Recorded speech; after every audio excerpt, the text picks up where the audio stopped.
হাতের ওপর হাত বুলাচ্ছে আর বসে বসে কান্না করছে নীলা। আর নীলার ঠিক সামনে লাঠি হাতে দাঁড়িয়ে আছে নীলার সদ্য বিবাহিত বর আবির। আজকে আবির আর নীলার বাসর রাত। আর বাসর রাতেই বরের হাতের লাঠির বাড়ি খেয়ে বসে বসে কাঁদছে নীলা। কাঁদতে কাঁদতে নীলা মেঝে থেকে উঠে দাঁড়ালো। আমি ড্যাডির কাছে যাব, তোকে আমি পুলিশে দিব। তোর এত বড় সাহস, তুই এই নীলার গায়ে হাত তুলিস? আমি তোর নামে মামলা করব। নীলার কথা শুনেই আবির হাতের লাঠিটা দিয়ে আবারও সজোরে একটা বাড়ি মেরে দিল নীলার পিঠে।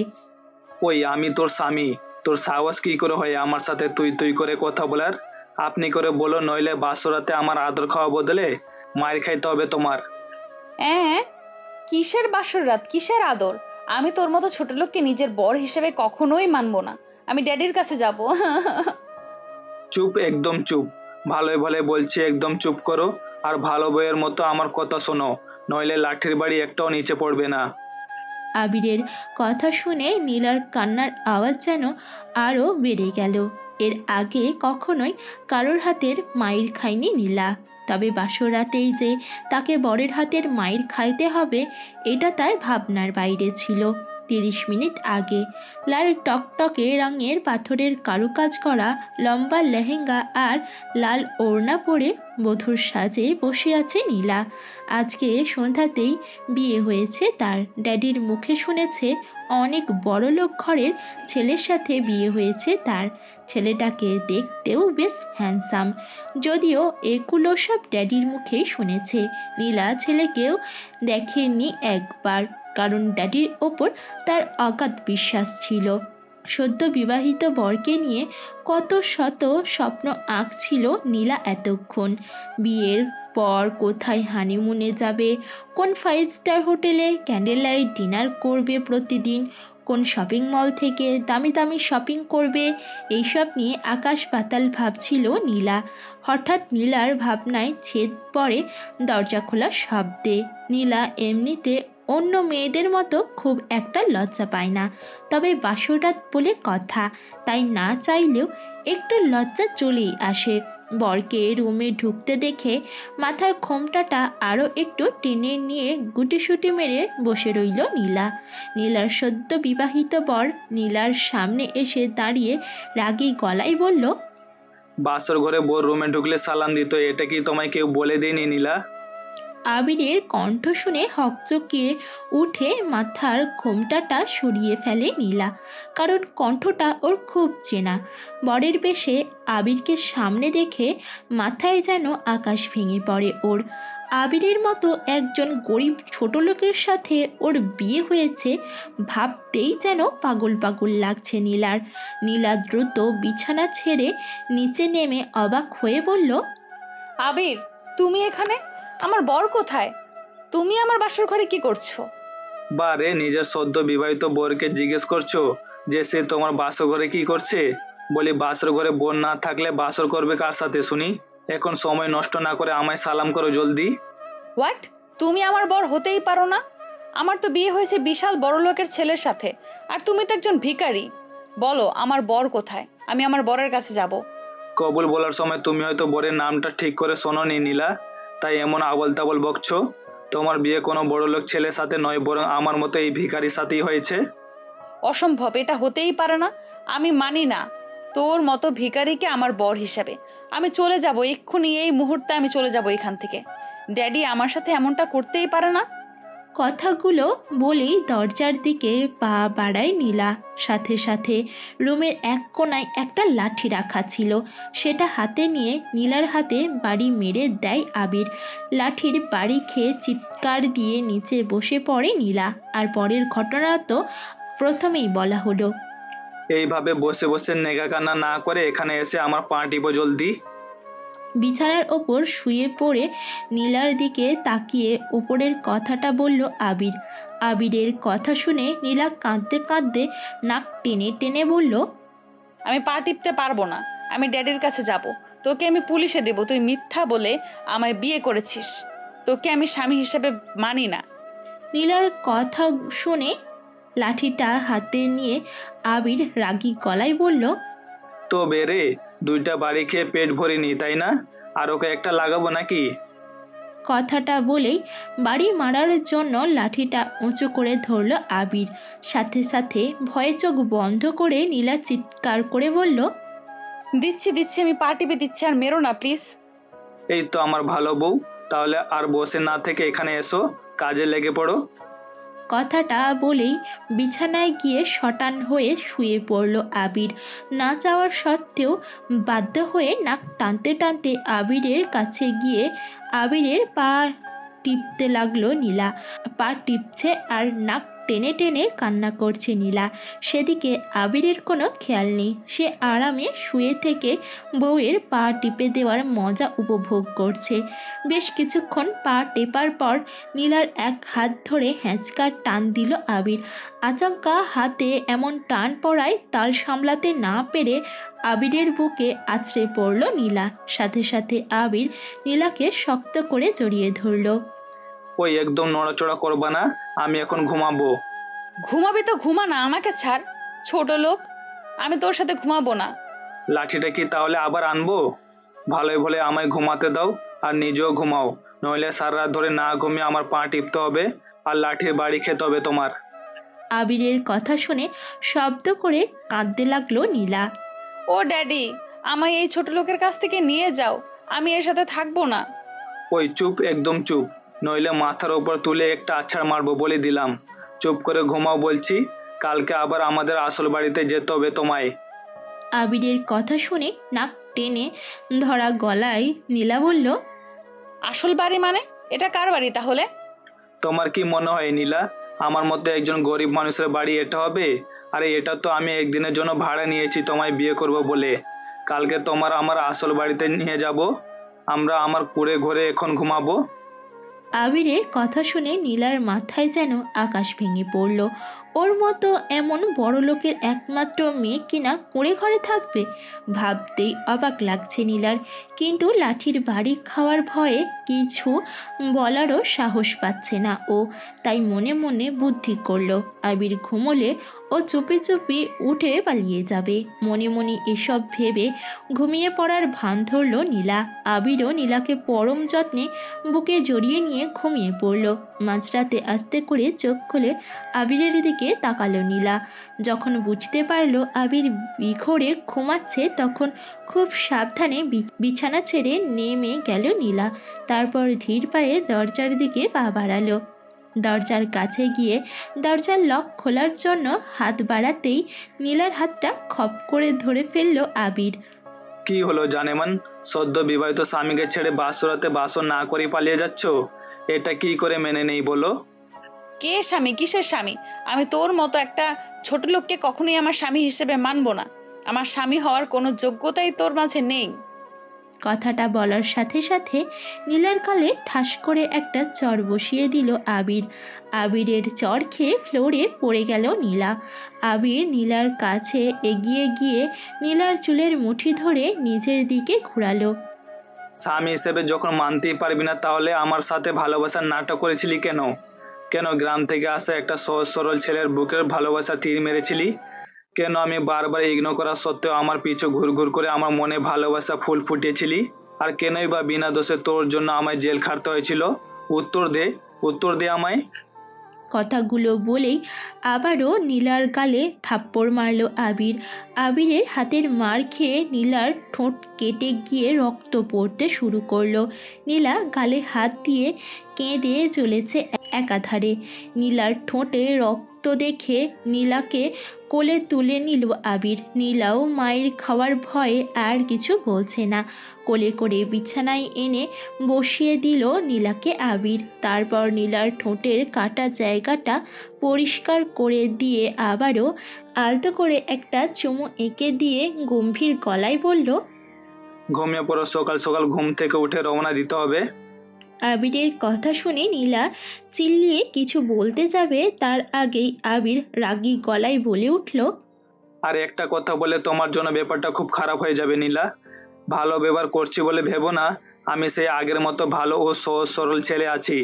আমার খারাপ রূপটা দেখতে না চাইলে চুপচাপ ঘুমিয়ে পড়ো। আবিরের কথা শুনে আর কিছু বলার সাহস হলো না নীলার। নীলা বাধ্য মেয়ের মতো শুয়ে ঘুমিয়ে পড়ল। আর আবির চলে গেল ব্যালকনিতে। ব্যালকনির গ্রিল ধরে আকাশের দিকে তাকিয়ে আছে আবির। চোখ থেকে ঝরে পড়ছে কষ্টের অশ্রুধারা। আকাশের দিকে তাকিয়ে 1.5 বছর আগের অতীতে ডুব দিল আবির। 1.5 বছর আগে গ্রাম থেকে খুব ভালো রেজাল্ট নিয়ে ঢাকা শহরে কলেজে পড়ার জন্য চোখে হাজারো স্বপ্ন নিয়ে আসে আবির। আবিরের মা আবির ছোট থাকতেই মারা যান। সৎ মা আবিরকে কষ্ট দিবে ভেবে আবিরের বাবা আর বিয়ে শাদী করেন না। সারাদিন রিক্সা চালিয়ে কোনো রকমে বাপ ছেলে মিলে সুখেই ছিল আবিরের বাবা আর আবির। আবিরের বাবা অনেক পড়াশোনা জানা ভালো শিক্ষিত লোক হলেও কেন জানে না সে কোনো চাকরি করতো না, বরং রিক্সা চালিয়ে যা রোজগার করতো সেটা দিয়েই বাবা ছেলের বেশ ভালোভাবেই চলে যেত। বাবার কষ্ট হবে ভেবে আবির ঢাকায় পড়াশোনা করতে চায়নি, কিন্তু ওর বাবার জোরাজোরিতেই ঢাকা শহরে ভর্তি হওয়ার জন্য রাজি হয় আবির। গ্রাম থেকে ঢাকায় এসে নিজেকে খুব অসহায় লাগতো আবিরের কাছে, কিন্তু বাবার স্বপ্ন পূরণ আবিরকে করতেই হবে। বাবাকে যে খুব বেশি ভালোবাসতো আবির। ঢাকায় আসার পর আবিরের বাবার পরিচিত একজন লোকের বাসায় ওঠে আবির। লোকটা বেশ ভালো ছিল, আবিরকে সে অনেক ভালোবাসতো। ঢাকায় এসে ঢাকার একটা নামি দামি কলেজে ভর্তি হয় আবির। রেজাল্ট ভালো থাকায় খুব একটা কষ্ট করতে হয় না ওর। আর আবির ঢাকায় এসে যার বাসায় ওঠে তার সাথে কলেজের প্রিন্সিপালের ভালো সম্পর্ক থাকায় আরও একটু উপকার হয় আবিরের। প্রথম দিন কলেজের জন্য একটা ঢোলা শার্ট ঢোলা প্যান্ট মাথায় চুলে তেল লাগিয়ে চুল আঁচড়ে রেডি হয়ে নেয় আবির। তারপর কলেজে চলে যায়। কলেজের সবাই আবিরকে দেখে বেশ হাসাহাসি করে। এক একজন এক এক রকম অপমানজনক কথাও বলে, কিন্তু আবির সেগুলো গায়ে না লাগিয়ে মনোযোগ দিয়ে পড়াশোনায় ব্যস্ত হয়ে পড়ে। আবিরের তখন মাথায় একটাই চিন্তা ছিল, আর সেটা হলো বাবার স্বপ্ন ওকে যে করেই হোক পূরণ করতেই হবে। ঢাকা শহরে আসার পর প্রায় 2 মাস কেটে যায় আবিরের। এর মাঝে আবির শহরে থেকে নিজেকে ঢাকা শহরের সাথে অনেকটাই মানিয়ে নেয়। নিজের ড্রেস আপও অনেকটাই চেঞ্জ করে ফেলে। আবিরকেও তখন অনেকটাই স্মার্ট লাগতো, কিন্তু আবির কলেজে কারোর সাথে কথা বলতো না, সব সময় পড়াশোনার মাঝে নিজেকে ডুবিয়ে রাখতো। আবিরকে দেখতে 5 ফুট 10 ইঞ্চি হাইট, গায়ের রং উজ্জ্বল শ্যামলা, মায়াবী চোখ, চোখা নাক আর মুখে সব সময় মিষ্টি হাসি। আবিরের চেহারাতেই ছিল একটা নিষ্পাপ ভাব, আর বেশ হ্যান্ডসামও। পড়াশোনায় ভালো হওয়ায় অনেক মেয়েই আবিরের সাথে প্রেম করার জন্য এগিয়ে এসে কথা বলতে চাইতো, কিন্তু আবির সব সময় নিজেকে গুটিয়ে নিত সবার থেকে। কখনো কোনো মেয়ের সাথে ইচ্ছা করে কথা বলতো না। একদিন আবির কলেজের গেট দিয়ে কলেজে ঢুকতেই একটি মেয়ে দৌড়ে এসে আবিরের ওপর আছড়ে পড়ে। ঘটনার আকস্মিকতায় কিছু বুঝে ওঠার আগে মেয়েটিকে নিয়ে নিচে পড়ে যায় আবির। হাতে বেশ ব্যথাও পায় আবির, কিন্তু সেদিকে পাত্তা না দিয়ে মেয়েটির দিকে না তাকিয়েই নিজের থেকে তাড়াতাড়ি মেয়েটিকে সরিয়ে দিয়ে উঠে দাঁড়ায় আবির। তারপর অন্যদিকে ঘুরে সরি বলেই হনহনিয়ে সেখান থেকে চলে যায় আবির। আবির চলে গেলেও পিছনে থাকা মেয়েটা এটা মানতে পারে না যে ওকে কেউ ইগনোর করে চলে গেল। ঢাকায় বিশিষ্ট শিল্পপতির একমাত্র সুন্দরী মেয়ে নীলা, যেমন তার রূপ তেমনই তার অহংকারে ভরা, আর রাগটা যেন তার আকাশ ছোঁয়া। ওর দিকে না তাকিয়ে এভাবে চলে যাওয়াতে মেনে নিতে পারে না নীলা। রাগে ফোঁস ফোঁস করতে থাকে ও। আর তখনই নীলার বান্ধবী অনু আর আঁখি এসে বলে, কি রে নীলা, এটা কি হলো বলতো? তোর দিকে একবার ফিরেও তাকালো না ছেলেটা। আহারে, আমাদের তো ভাবতে অবাক লাগছে তোকে দেখেও না দেখার মতো চলে গেল। এই তার রূপের বাহার? বান্ধবীদের কথায় মাথায় যেন রক্ত উঠে যায় নীলার। ওই গেও ভুট্টার এত বড় সাহস, ওই আমাকে ইগনোর করে, এই নীলাকে ইগনোর করে। ওকে তো আমি মেরেই ফেলবো। মেরে ফেললে কি সব ঠিক হয়ে যাবে বল? ওই ছেলেটা তো তোকে দেখে এমন ভাব করলো যেন তোর রূপে ওর কিছুই যায় আসে না। তাহলে আমি ওকে হাত ভেঙে কলেজ থেকে বের করে দেওয়ার ব্যবস্থা করব। তাতে কি তোর অপমানের প্রতিশোধ নেওয়া হবে বল? বরং সবাই বলবে গ্রামের একজন গেঁয়ো তোর মতো রূপবতীকে পাত্তাই দেয়নি। বান্ধবীদের কথায় রাগে যেন নিজের মাথার চুল ছিঁড়তে ইচ্ছা করছে নীলার, কিন্তু তবুও নীলা নিজেকে শান্ত করে বলে, তাহলে আমি কি করব বল? কি করলে আমার প্রতিশোধ নেওয়া হবে? এমন কিছু কর যেন ওই ছেলেটা তোর পিছনে পোষা কুকুরের মতো ঘুরঘুর করে, তোর ভালোবাসা পাওয়ার জন্য পাগল হয়ে যায়। তাহলে বুঝবে তোর রূপের বাহার। হোয়াট? তোর কি মন খারাপ হয়ে গেছে আখি? কি বলছিস কি তুই? আমি কিনা প্রেম করবো এই গেও ভুট্টার সাথে? Impossible, just impossible.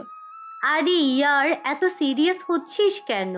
আমরা তো তোকে বলিনি ওর সাথে সত্যি সত্যিই প্রেম করতে। তুই শুধু ওর সাথে এমন কিছু কর যেন ওর তোর প্রেমে পড়ে। পড়াশোনা ভালো বলে খুব অহংকার ওই ছেলেটার। ওর সব অহংকার ভেঙে দে, আর যখন ও তোর পিছু পিছু ঘুরবে তখন অপমান করে তাড়িয়ে দিবি, সিম্পল।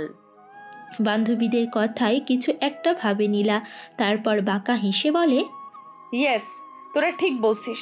আমি সত্যিই তাই করব। ওই গেও ভুট্টাকে আমার পেছনে কুকুরের মতো দৌড় করাবো আমি। তারপর আমার এই অপমানের প্রতিশোধ নেব। আর এটা আমার চ্যালেঞ্জ, এই নীলার চ্যালেঞ্জ এটা। ওই ঘটনার পর থেকেই নীলা আবিরের সাথে ভাব করার অনেক ট্রাই করে, কিন্তু আবির পড়াশোনা ছাড়া কিছুই বুঝতো না, তাই নীলার দিকে তেমন গুরুত্বও দিত না। এটাতে নীলার রাগটা যেন আরও বেশি বেড়ে যায়। নীলা ভাবতে থাকে কী করে এই আবিরকে নিজের ফাঁদে ফেলা যায়। 1 মাস পর আবির লাইব্রেরিতে বসে বই পড়ছিল, তখনই নীলা গিয়ে আবিরের সামনে দাঁড়ায়। হাই আবির, আপনার সাথে একটু কথা ছিল।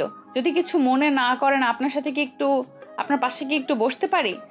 নীলার কথা শুনে এক নজর নীলার দিকে তাকিয়ে মাথা নাড়িয়ে সায় দেয় আবির। নীলা আবিরের পাশে বসে মিষ্টি হেসে বলে, আসলে আবির, আমি শুনেছি আপনি নাকি কলেজের সবার চাইতে পড়াশোনায় অনেক ভালো। বাট আমার মাথায় না এই পড়াশোনার ব্যাপারটা একদমই ঢুকছে না। আপনার যদি ফ্রি টাইম থাকে তাহলে আপনি কি আমাকে একটু টিউশনি করাতে পারবেন? আপনাকে ভালো বেতন দেব। নীলার কথা শুনে আবিরের মুখের হাসি ফুটে ওঠে, কারণ আবিরও চাইছিল কোনো একটা টিউশনি জোগাড় করতে, কারণ ঢাকা শহরে থাকার খরচা অনেক বেশি, যে খরচা দিতে গিয়ে ওর বাবার অনেক কষ্ট হয়ে যাচ্ছে। তাই আবির কিছু না ভেবেই রাজি হয়ে যায়। জি পারবো, তবে আমি বিকাল 4টা থেকে 5টার মধ্যে পড়াতে পারবো। আপনার কি সময় হবে তখন? কেন হবে না? অবশ্যই হবে। আমি তো এই সময়ই অপেক্ষায় করছিলাম। মানে ঠিক বুঝলাম না। ও কিছু না। তাহলে আপনি আজকে বিকেল থেকে পড়াশোনা শুরু করুন। আমি আপনাকে পিক করে নিয়ে যাব। আপনার অ্যাড্রেসটা দিন। না না, তার কোনো দরকার হবে না। আপনি বলুন আপনি কোথায় পড়বেন, আমি সেখানে সময় মতো চলে যাব ইনশাল্লাহ। তারপর নীলা নিজের বাসার ঠিকানা আবিরকে দিয়ে দেয়। নীলার বাবা বিজনেসের কাজে দেশের বাইরে থাকায় নীলার আরও একটু সুবিধা হয়। আবিরের মতো নীলার মাও ছোটবেলায় মারা গেছেন, তাই নীলাদের বাসায় কাজের লোক ছাড়া আর কেউ থাকবে না। বিকেল 4টার সময় নীলার বাসার সামনে পৌঁছে যায় আবির। নীলাদের বাসার সামনে পৌঁছে একদম হাঁ হয়ে যায় আবির। বিশাল বড় নীলাদের বাড়ি, আর গেট দিয়ে ঢুকতেই 4-5টা প্রাইভেট গাড়ি দেখতে পায় আবির। বিশাল বড় দোতলা বাসা, বাসার সামনে অনেকটা বাগানের মতো করে ফুল গাছ লাগানো। আবির বেশ কিছুক্ষণ চারিদিকে চেয়ে চেয়ে দেখতে থাকে। হঠাৎ নীলার ডাকে ধ্যান ভাঙে আবিরের। আবির স্যার, আপনি এসেছেন? আসুন আসুন, ভেতরে আসুন। নীলাটাকে পিছনে ফেরে আবির। নীলা কালো রঙের একটা সালোয়ার কামিজ পরে হালকা সাজে সেজে আছে, চুলগুলো ছেড়ে রাখা। অনেক সুন্দর দেখতে লাগছে নীলাকে। আবির নীলার দিকে কিছুক্ষণ তাকিয়ে থেকে চোখ নামিয়ে নেয়, তারপর নীলার সাথে ভেতরে চলে যায় পড়ানোর জন্য। নীলা বেশ ভালোভাবেই পড়তে থাকে আবিরের কাছে। ওকে দেখে বা ওর কথা শুনে মনে হয় না যে ও এত বড়লোক পরিবারের মেয়ে। ড্রেস আপও পরে একদম সাদাসিধা। নীলার এমন ভালো আচরণ আর অহংকার মুক্ত দেখে আবিরের মনে একটা ভালো লাগা সৃষ্টি হয় নীলার জন্য। পড়ানো ছাড়াও নীলা দিনে 4 থেকে 5 বার ফোন করে কথা বলে আবিরের সাথে। এমনকি অনেক কেয়ারও করতে থাকে আবিরের। মাস শেষে 10,000 টাকা তুলে দেয় আবিরের হাতে। আবির নিজে থেকে কখনো টাকা চায় না, কিন্তু নীলা এমন ভাব করে যেন সে আবিরের কষ্ট কমানোর জন্য এমন করছে। এভাবে কেটে যায় 3 মাস। আবির আর নীলা এখন অনেকটাই কাছাকাছি চলে আসে। একদিন ছুটির দিনে নীলা আবিরকে ফোন করে ওর বাসায় ডাকে। আবিরও খুশি হয়ে চলে যায় নীলার বাসায়। আবিরকে অবাক করে দিয়ে নীলা খাঁটি বাঙালি মেয়েদের মতো করে শাড়ি পরে, হালকা সাজে সামনে আসে আবিরের। আবির নীলাকে দেখে একদম পাথর হয়ে যায়। এমনিতেই আবিরের মাঝে ভালো লাগা কাজ করতো নীলার জন্য, কিন্তু সেই ভালো লাগাটা যে কখন ভালোবাসা হয়ে যায় আবির জানতই না। লাল বাইরে সাদা শাড়ি সুন্দর করে গ্রামের মতো করে পরেছে নীলা, সাথে কানে বড় বড় একজোড়া ঝুমকা, চোখে গাঢ় করে কাজল, কপালে ছোট একটি লাল টিপ, গলায় লাল পাথরের নেকলেস, চুলগুলো খোঁপা করে তাতে লাল টকটকে গোলাপ গুঁজে রেখেছে নীলা, ঠোঁটে পড়েছে গাঢ় করে লাল লিপস্টিক, হাত ভর্তি লাল সাদা মিক্সড চুড়ি। সব মিলিয়ে একদম অসাধারণ দেখতে লাগছে ওকে। আবির নীলাকে এমন সাজে দেখে নিজের জায়গাতেই যেন জমে গেছে। নীলা গুটি গুটি পায়ে আবিরের সামনে এসে দাঁড়ায়। আবির এখনও যেন কোনো ঘোরের মাঝে রয়েছে। নীলা আবিরের সামনে হাতের চুড়িগুলো বাজিয়ে বলে ওঠে, কি হলো আবির, কিছু বলবে না আমায়? শুধু হা করে দেখিয়ে যাবে? আমার বুঝি লজ্জা করছে না? নীলার কথায় ধ্যান ভাঙে আবিরের। আবির বেশ কিছুটা লজ্জা পেয়ে নীলার দিক থেকে চোখ নামিয়ে নেয়, তারপর হালকা কেশে বলে, আমায় তুমি নাম ধরে ডাকছো কেন নীলা? আর তুমি আমায় স্যার না ডেকে নাম ধরে ডাকছো কেন, তাও আবার তুমি তুমি করে? আবিরের কথায় নীলা লজ্জা পাওয়ার ভান করে বলে, তুমি কি সত্যি বুঝতে পারছো না আবির? তাহলে শোনো, আমি তোমায় ভালোবাসি আবির। কলেজে প্রথম দেখাতেই তোমার প্রেমে পড়ে যাই আমি। আমার মন প্রাণ আমার অস্তিত্ব জুড়ে শুধুই তোমার বসবাস। প্লিজ আবির, আমায় ফিরিয়ে দিও না। আজকের এই সাজ আমি শুধু তোমার জন্য, আমার আবিরের জন্য সেজেছি। প্লিজ আবির, আমার ভালোবাসা গ্রহণ করো। তুমি আমায় গ্রহণ না করলে যে আমার আত্মহত্যা করা ছাড়া কোনো উপায় থাকবে না। নীলার কথা শুনে আবির মুখটা শুকিয়ে যায়, কারণ আবিরও যে এই কয়দিনে নীলাকে ভালোবেসে ফেলেছে। এ তুমি কি বলছো নীলা? এটা হয় না। কথায় তুমি আর কথায় আমি। আমি সামান্য একটা রিক্সাওয়ালার ছেলে, আর তুমি এত বড় লোকের একমাত্র মেয়ে। আমার সাথে তোমার কিছুতেই যায় না নীলা, এটা অসম্ভব। আবিরের কথা শুনে চট করে আবিরকে জড়িয়ে ধরে নীলা। নীলার এমন আচরণে অবাক হয়ে যায় আবির। প্লিজ আবির, এইভাবে বলো না। তোমার জন্য আমি সব করতে পারি। আমি আমার সব কিছু ছেড়ে তোমার সাথে চলে যাব। দরকার হলে একবেলা খাবো, তো একবেলা না খেয়েই থাকবো। তবুও আমি তোমায় চাই আবির, নইলে আমি বাঁচতে পারবো না। তোমায় ছাড়া মরে যাব আমি। নীলার কথা শুনে আর না করতে পারে না আবির। আবিরও নীলাকে বুকে জড়িয়ে নেয়। তখনও আবির জানতো না তার জন্য নীলা ঠিক কী প্ল্যান করে রেখেছে। এভাবে কেটে যায় আরও 10 দিন। এই 10 দিনে নীলা পুরোপুরিভাবে আবিরের বিশ্বাস জিতে নেয়। নীলা আবিরকে বলে কলেজের মাঠে সবার সামনে ওকে প্রপোজ করতে। আবিরও ভালোবাসা আর বিশ্বাসের কারণে রাজি হয়ে যায়। সেদিন ছিল কলেজে নবীনবরণ উৎসব। আবির লাল টকটকে একগুচ্ছ গোলাপ হাতে কলেজের সবার সামনে নীলার সামনে গিয়ে দাঁড়ায়। তারপর হাঁটু গেড়ে বসে নীলার সামনে, সকলের সামনে নীলাকে প্রপোজ করে আবির। আবিরের মনে ছিল অফুরন্ত ভালোবাসা আর বিশ্বাস, কিন্তু আবিরের সেই বিশ্বাস এক নিমেষেই মাটির সাথে মিশিয়ে দেয় নীলা।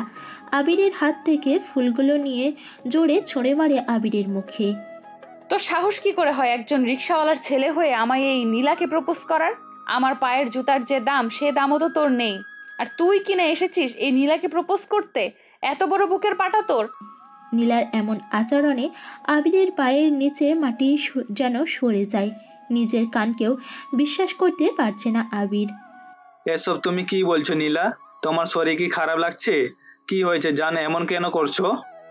How dare you, you idiot!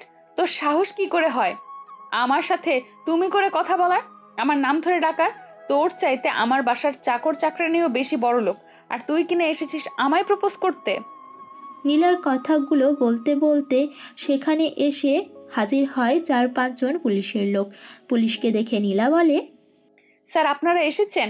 আমি আপনাদেরই ফোন করেছিলাম। এই যে গেও ভূত ছোট লোকটাকে দেখছেন, এই ছেলে আমার দামি গলার হার চুরি করেছে। আপনি একে গ্রেফতার করুন। ওর পকেট চেক করলে আপনারা হার পেয়ে যাবেন। নীলার কথাই যেন মাথায় আকাশ ভেঙে পড়ে আবিরের। কারণ নীলা যখন আবিরকে বলে কলেজের মাঠে ওকে প্রপোজ করার জন্য, তখন নীলা একটা দামি হার আবিরকে দিয়ে বলে ওটা যেন আবির নিজের কাছে রাখে, কলেজ আসলে নিয়ে নিবে। আবির তখন ভাবতেও পারেনি নীলা ওর সাথে এমনটা করবে। পুলিশের লোকেরা আবিরের পকেট থেকে হারটা পায় আর আবিরকে গ্রেপ্তার করে নিয়ে যায়। যার সময় আবিরের চোখ থেকে টপ টপ করে পানি পড়ছিল। বিশ্বাস ভাঙার কষ্টটা যে কতটা বেশি আবির সেটা বুঝতে পেরেছিল। কিন্তু কলেজের মাঠ জুড়ে তখন পড়েছিল হাসাহাসির রোল। জেলখানাতে থাকা অবস্থায় নীলা আসে আবিরের কাছে। নীলাকে দেখে আবির ভেবেছিল নীলা হয়তো নিজের ভুল বুঝতে পেরে ওকে ছাড়াতে এসেছে। কিন্তু নীলা সেদিন বলে ও আবিরের ওপর প্রতিশোধ নেয়ার জন্য বান্ধবীদের সাথে বাজি ধরে আবিরের সাথে প্রেমের অভিনয় করেছে। আবির সেদিন একটা কথাও বলেনি নীলাকে, শুধু ঘৃণা ভরা অসহায় চোখে তাকিয়েছিল নীলার দিকে। নীলা চলে যাওয়ার একটু পরেই আবিরের কাছে খবর আসে আবির জেলখানায়। শুনে ওর বাবা হার্ট অ্যাটাক করে মারা গেছেন। আবির ভাই পাগল হয়ে যায় ওর বাবার মৃত্যুর শোকে।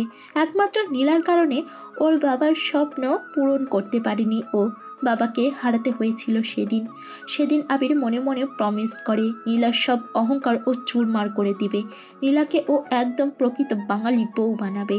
ব্যালকনিতে দাঁড়িয়ে অতীতের সেই কথাগুলো নিয়ে ভাবছিল আবির। আবিরের চোখ দুটো বারবার ভিজে যাচ্ছিল অসম্ভব কষ্টে। ভোর 4:30। মুখের ওপর ঠান্ডা পানির ঝাপটা লাগায় ঘুম ভাঙে নীলার। ঘুম ভাঙতেই লাফিয়ে উঠে বসে নীলা। তারপর চোখ ডলতে ডলতে বলে, how dare you, you stupid! কি করলি কি এটা? এইভাবে আমার মুখে পানি ছুঁড়ে মারার মানে কি? নীলার কথা শুনে গ্লাস হাতে নীলার পাশে বসে বাঁকা হেসে আবির বলল, মনে হচ্ছে কাল রাতের কথাগুলো সব ঘুমের ঘরে ভুলে গেছো, তাই না নীলা? ওকে, গুড। তুমি চাইলে আমি আবারও মনে করিয়ে দিতে পারি। কথাগুলো বলে হাতে গত রাতের সেই লাঠিটা উঠিয়ে নিল আবির। আবিরের হাতে লাঠি দেখে রাতের কথা সব মনে পড়ে গেল নীলার। ভয়ে নীলা শুকনো ঢোক গিলে বলল, কি করবে তুমি আমাকে এত রাতে ঘুম থেকে তোলার মানে কি? এ তো রাত নয়, বরং ভোরবেলা। আর আমি তোমায় তুলেছি কারণ তুমি এখন ফ্রেশ হয়ে এসে নামাজ পড়বে। তাই যাও, বিছানা থেকে নেমে কাপড় পাল্টে উজু করে এসে নামাজ পড়ো। আবিরের কথা শুনে নীলা ভ্রু কুঁচকে বলল, নামাজ? কিন্তু আমি তো জীবনেও কখনো নামাজ পড়িনি, আর নামাজ পড়তেও জানি না। আমি নামাজ পড়বো না, আমি ঘুমাবো। কথাটা বলে যেই না শুয়ে পড়তে নিল নীলা, সাথে সাথে আবির নীলার পিঠে একটা বাড়ি মেরে দিল। নীলা চিৎকার করে উঠে নাকে কাঁদতে শুরু করলো। নীলার কান্না দেখে আবির রাগী গলায় বলল, আমি 1 থেকে 5 পর্যন্ত গুনবো। এর মাঝে তোমাকে বিছানা ছেড়ে নেমে ওয়াশরুমে যেতে হবে উজু করার জন্য। তা না হলে এটার বাড়ি একটাও নিচে পড়বে না। আবিরের কথা শুনে ঠোঁট উল্টে ন্যাকা কান্না শুরু করলো নীলা। আবিরও সেদিকে গুরুত্ব না দিয়ে 1, 2, 3 গুনতে শুরু করলো। সাথে সাথে নীলা লাঠির বাড়ি খাওয়ার ভয়ে খাট থেকে নেমে ওয়াশরুমে দৌড় দিল। নীলার অবস্থা দেখে মুচকি হেসে আবির মনে মনে বলল, তোমাকে আমি ভালো করেই ছাড়বো নীলা, কারণ তোমায় আমি ভালোবাসি। তাই তোমাকে একজন ভালো স্ত্রী বানিয়ে ছাড়বো আমি। তার জন্য আমার যা করতে হয় তা করবো আমি। ওয়াশরুমের বাইরে দাঁড়িয়ে দরজায় টোকা দিয়ে আবির বলল, নামাজের ওয়াক্ত শেষ হয়ে যাচ্ছে, জলদি ফ্রেশ হয়ে বাইরে বের হও। আবিরের কথা শুনে রাগে দাঁত কিরমির করে নীলা মনে মনে বলল, একবার শুধু তোর হাত থেকে মুক্তি পেয়ে নে আবির, তারপর তুই বুঝবি এই নীলা তোকে কি করতে পারে। নীলার গায়ে যে তুই হাত দিয়ে আঘাত করেছিস, সেই হাত কুচি কুচি করে যদি কাটতে না পারলে আমার নামও নীলা নয়। মনে মনে আমায় বকাবকি বন্ধ হয়ে থাকলে এখন জলদি বের হও নীলা, নামাজের ওয়াক্ত শেষ হয়ে যাবে। আবিরের কথা শুনে এতক্ষণে নীলার মনে হলো ওয়াশরুমে আসার আগে কোনো ড্রেস নিয়ে আসেনি। এদিকে গায়ে থাকা বিয়ের পোশাকটাও খুলে রেখেছে, শুধু তোয়ালে পরে আছে ও। আবির, আমি ভুল করে কোনো জামা কাপড় না নিয়েই ওয়াশরুমে চলে এসেছি, আর এখন আমি শুধু টাওয়াল পরে আছি। এখন আমি বাইরে বের হব কি করে? নীলার কথা শুনে আবির তার ব্যাগ থেকে একটি অনেক সুন্দর সুন্নতি পোশাক আর পাজামা ওড়না বের করে এনে ওয়াশরুমের দরজায় টোকা দিয়ে বলল, দরজাটা একটু খোলো, আমি তোমার জন্য পোশাক এনেছি, সেইগুলো নিয়ে পরে নাও। ভয় নেই, আমার এখন তোমাকে দেখার মতো মুড নেই, তাই সময় নষ্ট না করে পোশাকটা নাও। আবিরের কথা শুনে না চাওয়া সত্ত্বেও হালকা একটু দরজা খুলল নীলা। তারপর আবিরের হাত থেকে এক ঝটকায় কাপড়গুলো নিয়ে দরজা লাগিয়ে দিল। নীলার এমন করা দেখে মুচকি হাসলো আবির। নীলা কাপড়গুলো ভালো করে দেখে নাক ছিটকে বলল, ছি, কি এগুলো? এই 2 পয়সার পোশাকগুলো কে পরবে? আমি বাবা এসব পরতে পারবো না। আমার জিন্স আর টপস কই? আজ থেকে তুমি এইগুলোই পরবে নীলা, একজন মুসলমান মেয়ের এইটাই হলো আসল পোশাক। জিন্স টপসের কথা ভুলে যাও। ইম্পসিবল, আমি এগুলো কিছুতেই পরতে পারবো না। আমার জিন্স আর টপস চাই। ওকে ফাইন, তোমাকে কিছু পড়তে হবে না, তুমি টাওয়াল পরেই বাইরে এসো। তারপর কালকে রাতে যেটা হয়নি সেটা এখন করব। কাল রাতে যেটা হয়নি মানে কিসের কথা বলছো আবির? কি আবার, কাল রাতে তো আমাদের বাসরাত ছিল, তো কাল রাতে যখন সেটা হয়নি, তাই আমি ভাবছি তুমি যখন ওই কাপড় পরবেই না, তাহলে তো তোমায় টাওয়াল পরেই থাকতে হবে, আর টাওয়াল পরে বাইরে বের হতে হবে। তাহলে আমিও তোমার সাথে নিজের বাসরটা সেরে নেব, কি বলো? বাইরে থেকে আবিরের কথা শুনেই চোখ বড় বড় করে চিৎকার করে নীলা বলে উঠল, পড়ছি পড়ছি, আমি এক্ষুনি এগুলো পড়ছি। এই তো গুড গার্ল, এখন তাড়াতাড়ি এগুলো পরে উজু করে এসো, নামাজ পড়ে নাও জলদি। আবিরের কথা শুনে নীলা আর কোনো উপায় না পেয়ে আবিরের দেওয়া পোশাকগুলো পরে নিল। তারপর অজু করে বাইরে বেরিয়ে এলো। নীলাকে এখন দেখতে একদম অন্যরকম লাগছে। ঢিলে ঢালা হলুদ রঙের সুন্নতি পোশাক সাথে মাথায় সুতির পাতলা ওড়না, একদম ভদ্র ও নেককার মেয়ের মতো সুন্দর লাগছে দেখতে। আবির বেশ কিছুক্ষণ নীলার দিকে তাকিয়ে থেকে বলে উঠল, এখন যাও, ওইখানে জায়নামাজ রাখা আছে, নামাজ পড়ে নাও।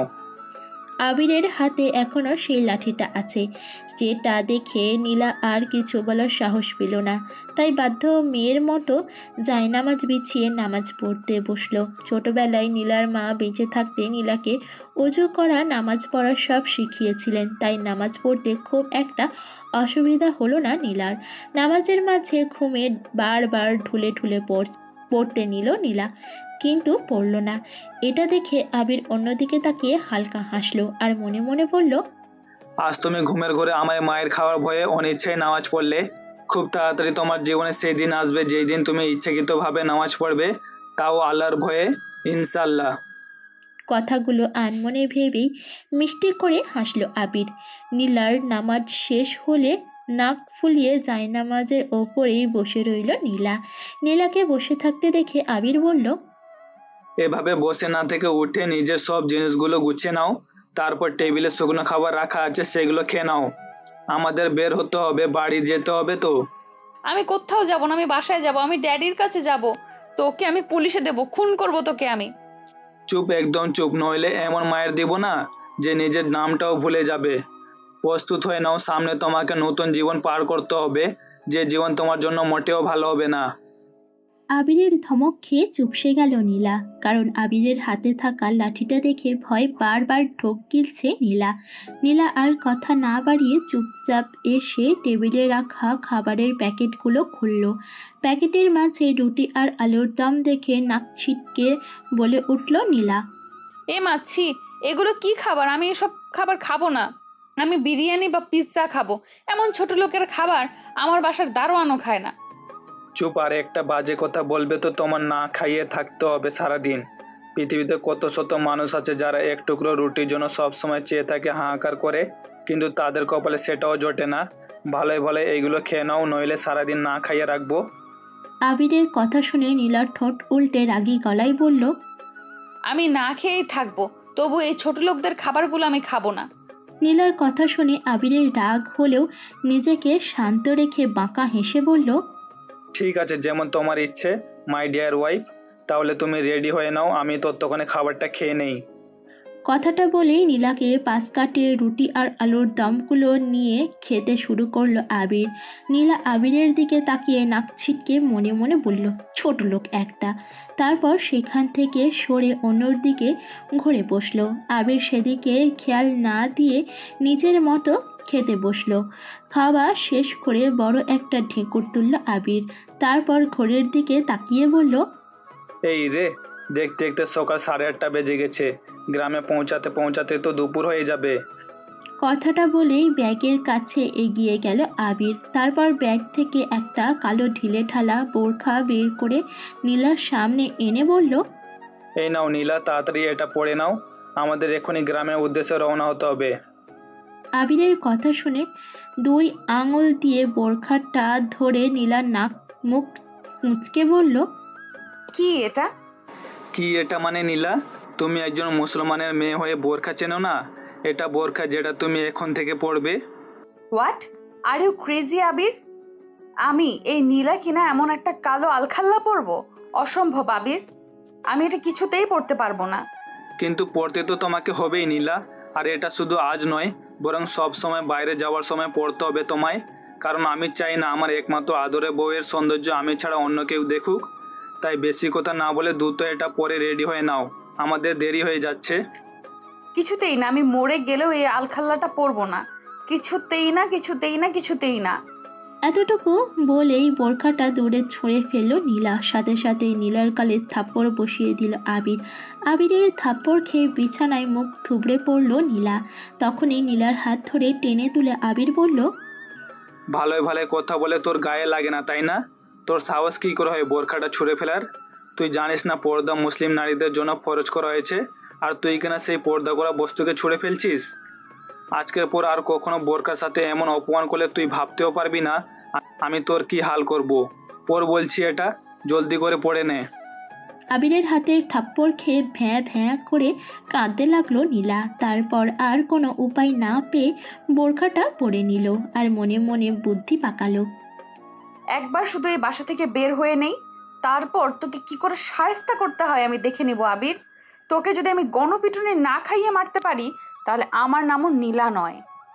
মনে মনে কথাগুলো ভাবতেই আবির নীলার দিকে তাকিয়ে বলে উঠল, তোমার সে আয়েস বালিমাই সুইটহার্ট, তুমি ভুল করেও ভেবো না যে এই বাসা থেকে বেরিয়ে তুমি কোনো সিন ক্রিয়েট করবে। তাহলে তোমার জন্য ব্যাপারটা একটুও ভালো হবে না। কারণ তুমি এখন যে ড্রেসটা পরে আছো বোরখা নিচে, সেই ড্রেসটার ভিতরে চেনের ভিতরে 2টা তেলাপোকা আর 6-7টা চেলার ভরা রাখা আছে। তুমি যদি রাস্তায় একটুও বাড়াবাড়ি চেষ্টা করো তাহলে আমি এই ছোট রিমোটটা টিপে দিব, আর সেগুলো চেন খুলে বেরিয়ে তোমার শরীরে দৌড়াবে। আবিরের কথা শুনে ভয়ে জোরে একটা চিল্লানি দিল নীলা। নীলার চিল্লানি থামানোর জন্য আবির হঠাৎ করেই নীলার ঠোঁটে ঠোঁট বসালো। তারপর নীলা কিছুক্ষণ শান্ত হয়ে নীলাকে ছেড়ে দিয়ে আবির বাঁকা হেসে বলল, আগে বললেই তো হতো যে তুমি এখন বইয়ের আদর খেতে চাও। শুধু শুধু এমন চিল্লানোর কী ছিল? আবিরের কথা শুনে নীলার শরীর যেন রাগে দুঃখে জ্বলে যাচ্ছে। নীলা বুঝতে পেরেছে আবিরের কথা শোনা ছাড়া ওর আর কোনো উপায় নেই। তাই নীলা আর কিছু না বলে রাগে সাপের মতো ফোঁস করতে করতে আবিরের সাথে রওনা হলো। বাসা থেকে বের হতেই বাসার সামনে একটা সিএনজি দাঁড়ানো দেখতে পেল নীলা। আবির নীলার হাত ধরে নিয়ে গিয়ে সিএনজিতে বসিয়ে দিল আর নীলার পাশে নিজেও বসলো। সিএনজির চালক আবিরের দিকে তাকিয়ে বলল, কে আবির, ভাবির মুখটা একটু দেখতে দিবি না? এভাবে পর্দা করে নিয়ে যাচ্ছিস যে, নিজের বন্ধুর কাছে বউকে লুকাবি? লোকটির কথা শুনে আবির নীলার দিকে তাকিয়ে বাঁকা হেসে বলল, কি করব বল, আমার বউটা না অনেক পর্দাশীল ও নেককার, তাই স্বামী ছাড়া নিজের সৌন্দর্য কারো কাছে প্রকাশ করতে চায় না। তুই চল, তো দেরি হয়ে যাচ্ছে। আবিরের কথা শুনে রাগে ফোঁস করতে করতে নীলা কিছু বলবে আর তখনই আবির হাতের রিমোটটি নীলাকে দেখালো। সাথে সাথে ভয়ে চুপসে গেল নীলা আর চুপচাপ স্থির হয়ে বসে রইল। প্রায় 3 ঘন্টা জার্নি করার পর গ্রামে এসে পৌঁছালো আবির নীলাকে নিয়ে। সিএনজি থেকে নেমে সিএনজি চালককে চলে যেতে বলল আবির। তারপর নীলার হাত ধরে নিয়ে হাঁটতে শুরু করলো। নীলার যেন নিজেকে বন্দি পাখি মনে হচ্ছে, ভয়ে কিছু বলতেও পারছে না, কারণ আবির বারবার নীলাকে ওই রিমোট টেপার হুমকি দিচ্ছে। এদিকে গরমে ঘেমে একাকার অবস্থা নীলার। একটুখানি পথ হেঁটেই ধপ করে নিচে বসে পড়ল নীলা। তারপর কাঁদো কাঁদো গলায় বলল, আমি আর হাঁটতে পারবো না, আমার পা পিছলে গেছে। ও মা গো! নীলাকে বসতে দেখে আবির হাঁটু ভেঙে বসে নরম গলায় বলল, সরি সোনা, খুব কষ্ট হচ্ছে তাই না? কিন্তু কি করব বলো, এটা তো গ্রাম, এখানে তোমায় আমি কোলেও নিতে পারবো না, লোকে খারাপ বলবে। তাই আর একটু কষ্ট করে হাঁটো, আমরা প্রায় এসে গেছি। আবিরের কথা গায়ে কাঁটার মতো বিঁধছে নীলার, কিন্তু ভয়ে কিছুই বলতে পারছে না। এদিকে দুপুরও গড়িয়ে যাচ্ছে, প্রচণ্ড রোদ উঠেছে। আবির নীলার হাত ধরে আবারও হাঁটতে শুরু করলো। কিছুক্ষণের মাঝে একটি নিরিবিলি জায়গায় একটা বাড়ির সামনে গিয়ে পৌঁছালো ওরা। বাড়িটির আশেপাশে কোনো বাড়ি নেই, আছে বেশ দূরে দূরে। বাড়িটা টিনের তৈরি, হলো একদম সুন্দর ও বড় বাড়ি। গেটে তালা খুলে নীলাকে নিয়ে ভিতরে গেল আবির। তারপর ভিতর থেকে গেটে তালা আটকে দিল। রঙিন টিন দিয়ে বাংলা করে তোলা 4 রুম বিশিষ্ট বাড়ি। বাড়িটির ডোয়া মেঝে প্লাস্টার করা। ঘর থেকে বেরিয়ে ডান পাশে রয়েছে রান্নাঘর, আর বাম পাশে বাথরুম ও টয়লেট। বাড়ির উঠোনটা অনেক বড়। উঠোনের একপাশে বড় বড় দুটি ছাউনিওয়ালা খাঁচা, যেগুলো খালি, হয়তো হাঁস মুরগি খাঁচাগুলো। উঠোনের আরেক পাশে অনেকগুলো ফুল ও পাতাবাহারি গাছ লাগানো। বাড়ির পিছনে নানা রকমের ফলমূল ও সবজির বাগান, সাথে বড় একটা পুকুর। পুকুরে হয়তো মাছও আছে। গেটে তালা দিয়ে নীলার দিকে তাকিয়ে আবির নিজের হাতে রিমোটটা তুলে ধরে তাতে টিপ দিয়ে বলল, এই নাও সুইটহার্ট, আমি রিমোটটা টিপে দিয়েছি। আবিরের বলতে দেরি, কিন্তু নীলা চিৎকার করে নিজের বোরখা খুলে ছোটাছুটি করতে দেরি হলো না। নীলা চিৎকার করতে করতে নিজের বোরখা খুলে ছুঁড়ে ফেলে জামা খোলার জন্য পাগল হয়ে গেল। ওর যেন কোনো হুঁশই নেই ভয়ে।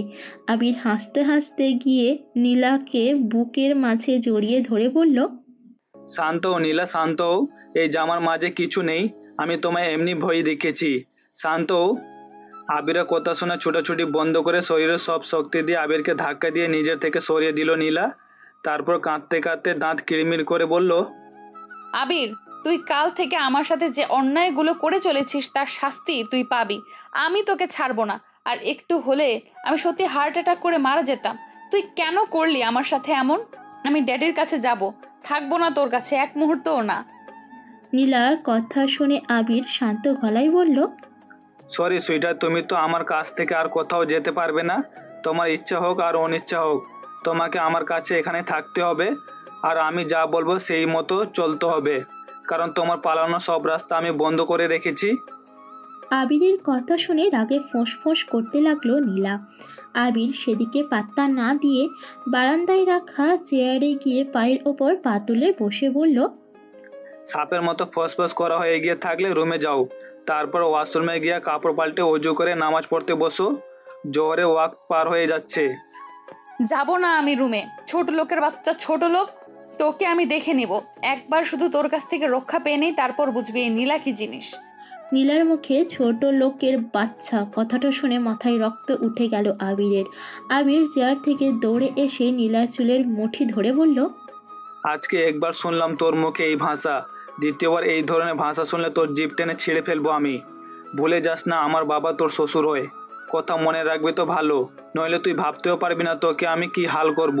আর একটা কথা কান খুলে শুনে রাখ নীলা, এই বাড়িতে তোকে যদি আমি খুন করেও ফেলে রাখি কেউ জানবে না, তাই আমি যেভাবে বলবো সেভাবে চলবি, নইলে তোর জন্য মোটেও ভালো হবে না। কথাগুলো বলে নীলাকে ধাক্কা দিয়ে ছেড়ে দিল আবির। নীলা বুঝতে পারলো আবিরের কথা শোনা ছাড়া ওর কোনো উপায় নেই। তাই বাধ্য হয়ে নাক ফুলিয়ে ঘরে চলে গেল। ঘরে গিয়ে সারা রুমটায় চোখ বুলালো নীলা। রুমটা অনেক সুন্দর করে সাজানো গোছানো ও পরিপাটি, কিন্তু তবুও নীলার পছন্দ হলো না, কারণ নীলার তো দালান কোঠায় থেকে অভ্যাস, এমন টিনের ঘরে নয়। একটু পর রুম থেকে বেরিয়ে আবিরের সামনে এসে রাগী গলায় নীলা বলল, আমি গোসল করব। গোসল করবে ভালো কথা, তো তোমায় ধরে রেখেছে কে শুনি? সামনেই তো ওয়াশরুম আছে, গোসল করে গিয়ে আমাকে বলার কি আছে? গোসল করে পরবো কি আমি? আমার ড্রেস কোথায়? ও তাই বলো, আমি তো অন্য কিছু ভেবেছিলাম। আচ্ছা চলো আমার সাথে। কথাটা বলে নীলার হাত ধরে নিয়ে রুমে গেল আবির। তারপর আলমারি খুলে নীলাকে বলল, এখানে তোমার জন্য অনেক জামা কাপড় আর শাড়ি রাখা আছে, যেটা খুশি পরতে পারো। ইস, এগুলো জামা কাপড় হলো? সবগুলো তো ছোট লোকদের পোশাক। আমি জিন্স আর ফতুয়া পরবো। একবার বললে কি তোমার কথা গায়ে লাগে না নীলা? নাকি তুমি কানে কম শোনো? তোমায় আমি কাল রাতে বলেছি না যে তোমার আর ওইসব জামা কাপড় পরা চলবে না? তোমাকে এগুলোই পরতে হবে এখন থেকে। তা না হলে কিছু না পরেই থাকো, আমার কোনো সমস্যা নেই। কথাটা বলেই বাঁকা হাসলো আবির। আবিরের কথা শুনে নীলার নাক ছিটকে আবিরের দিকে তাকিয়ে কয়েকটা জামা কাপড় আর তাওয়াল নিয়ে ওয়াশরুমে চলে গেল। ওয়াশরুমটা অনেক সুন্দর, একদম শহরের মতো ভিতরটা। খুব সুন্দর টাইলস করা। ওয়াশরুমের ভিতর নীলা যে যে জিনিস ব্যবহার করে সব আছে। বডি ওয়াশ থেকে শুরু করে নীলার পছন্দের শ্যাম্পুও। নীলা কিছুটা অবাক হয়ে গোসল করতে শুরু করলো আর মনে মনে ফন্দি আঁটতে শুরু করলো এখান থেকে কি করে পালানো যায়। গোসল শেষ করে জামা কাপড় পরতে গিয়ে থমকে গেল নীলা, কারণ ও আবিরের ওপর রাগ করে ফুলে জামা না এনে পেটিকোট ব্লাউজ আর একটা খয়েরি রঙের শাড়ি নিয়ে চলে এসেছে। কি করবে ভাবতে ভাবতে সেগুলো পরে নিল নীলা। কি আজব ব্যাপার, সব কিছুই নীলার সাইজের। নীলার গায়ে একদম ফিট হয়েছে। নীলা ধীরে ধীরে বাইরে বেরিয়ে এলো। আবির বারান্দাতেই বসেছিল। নীলা বের হতেই বেশ কিছুক্ষণ নীলার দিকে হাঁ করে তাকিয়ে রইল আবির। নীলা মাথা নিচু করে দাঁড়িয়ে আছে। কিছুক্ষণ তাকিয়ে থেকে জোরে শব্দ করে হো হো করে হাসতে লাগলো আবির। কিছুক্ষণ হাসার পর হাসি থামিয়ে আবির বলল, তুমি এটা কি পরেছো নীলা? এটাকে শাড়ি পরা বলে নাকি কাপড় পেঁচানো? আবিরের কথা শুনে নীলা ঠোঁট উল্টে রাগী গলায় বলল, কি? আমি কখনো নিজে নিজে শাড়ি পরেছি নাকি? আমি শাড়ি পরতে পারি না, তাই যেভাবে পেরেছি সেইভাবেই পরে বেরিয়ে এসেছি। নীলার কথা শুনে আরও কিছুক্ষণ হেসে নিয়ে আবির নীলার কাছে এগিয়ে গিয়ে নীলাকে আচমকাই কোলে তুলে নিল। নীলা চিৎকার দিতে চাইলে আবির চোখ গরম করে নীলার দিকে তাকালো। ভয়ে নীলা আর কিছু বলল না। নীলাকে কোলে নিয়ে গিয়ে রুমে নামিয়ে দিল আবির। তারপর নীলার দিকে তাকিয়ে নরম গলায় বলল, শাড়িটা খোলো নীলা। আবিরের কথা শুনে বড় বড় করে আবিরের দিকে তাকিয়ে নীলা বলল, শাড়ি খুলবো মানে? কি বলতে চাও তুমি? আরে বাবা, তুমি যা ভাবছো তা নয়। তুমি শাড়িটা পরতে পারোনি, তাই শাড়িটা খোলো, আমি ঠিক করে পরিয়ে দিচ্ছি তোমায়। তুমি শাড়ি পরাতে পারো? আমি সব পারি। এখন কথা না বাড়িয়ে শাড়িটা খোলো দেখি। আর ভয় নেই, আমি কিছু দেখবো না। আর দেখলেই বা, আমি তো তোমার একমাত্র বর। কথাটা আস্তে করে বলল আবির। আবিরের কথা শুনে নীলা ভ্রু কুঁচকে বলল, কিছু বললে? নীলা আর কথা না বাড়িয়ে তাওয়াল নিয়ে নিজেকে ঢেকে শাড়িটা খুলে দিল। আবির অনেক যত্ন সহকারে আবিরটা পরে দিল নীলাকে। নীলা অবাক চোখে সারাক্ষণ তাকিয়ে রইল আবিরের দিকে। আবির পরানো শেষ হলে গম্ভীর গলায় আবিরকে বলল, অনেক বেলা হয়ে যাচ্ছে, নামাজটা পড়ে নাও, আমিও গোসল করে আসছি। কথাটা বলে আবির চলে যেতেই নীলা পুরো রুমে গেটের চাবি খুঁজতে শুরু করলো। আবির গোসল করছে আর অতীতে কথাগুলো নিয়ে ভাবছে। এদিকে নীলা পুরো রুম তন্ন তন্ন করে চাবি খুঁজতে খুঁজতে হয়রান হয়ে গেল, কিন্তু চাবিটা রুমের কোথাও নেই। তখনই নীলার খেয়াল হলো আবির তো বাইরে ছিল, তাহলে চাবিটা হয়তো বাইরে আছে। কথাটা মনে হতেই ছুটে বাইরে চলে এলো নীলা। বাইরে সব জায়গায় খুঁজতে খুঁজতে চাবিটা বারান্দায় একপাশে বেড়ার সাথে গোঁজা অবস্থায় পেল নীলা। নীলার মুখে ফুটে উঠল বিজয়ের হাসি। নীলা চাবিটা নিয়ে দ্রুত এগিয়ে গেল গেটের কাছে। যত তাড়াতাড়ি সম্ভব নীলাকে পালাতে হবে এখান থেকে। তারপর তালা খুলতে ব্যস্ত হয়ে পড়ল নীলা। চাবি হাতে কখন থেকে তালা খোলার চেষ্টা করে যাচ্ছে নীলা, কিন্তু বজ্জাত তালাটা কিছুতেই খুলছে না। এদিকে আবিরেরও ওয়াশরুম থেকে বের হওয়ার সময় হয়ে গেছে। অনেক চেষ্টার পর নীলা বুঝতে পারলো এই তালার চাবি এটা নয়। শেষে ক্লান্ত হয়ে বারান্দার চেয়ারে গিয়ে বসলো নীলা। এদিকে ক্ষুধায় অবস্থা খারাপ হয়ে যাচ্ছে ওর। ইস, কেন যে সকালে আবিরের ওপরে জেদ করে রুটিগুলো খেলো না, এটা ভেবেই যেন আরও বেশি ক্ষুধা লেগে যাচ্ছে নীলার। নীলা পেটে হাত দিয়ে ধরে মুখটাকে কুঁচকে বসে আছে। কি ব্যাপার প্রিয়, তোমার তালা খুলতে না পেরে ক্ষুধা লেগে গেছে বুঝি? আবিরের কথা শুনে চমকে উঠল নীলা। দেখলো আবির গোসল করে মাথা মুছতে মুছতে ওয়াশরুম থেকে বাইরে বেরিয়ে ওর দিকে বাঁকা হেসে তাকিয়ে আছে। আবির একটা লুঙ্গি পরেছে, শুধু গায়ে কোনো গেঞ্জি নেই। আবিরের উন্মুক্ত বুকের দিকে চোখ পড়তেই মাথা নিচু করে অন্যদিকে তাকালো নীলা। আবির নীলাকে পাশ কাটিয়ে রুম থেকে চলে গেল।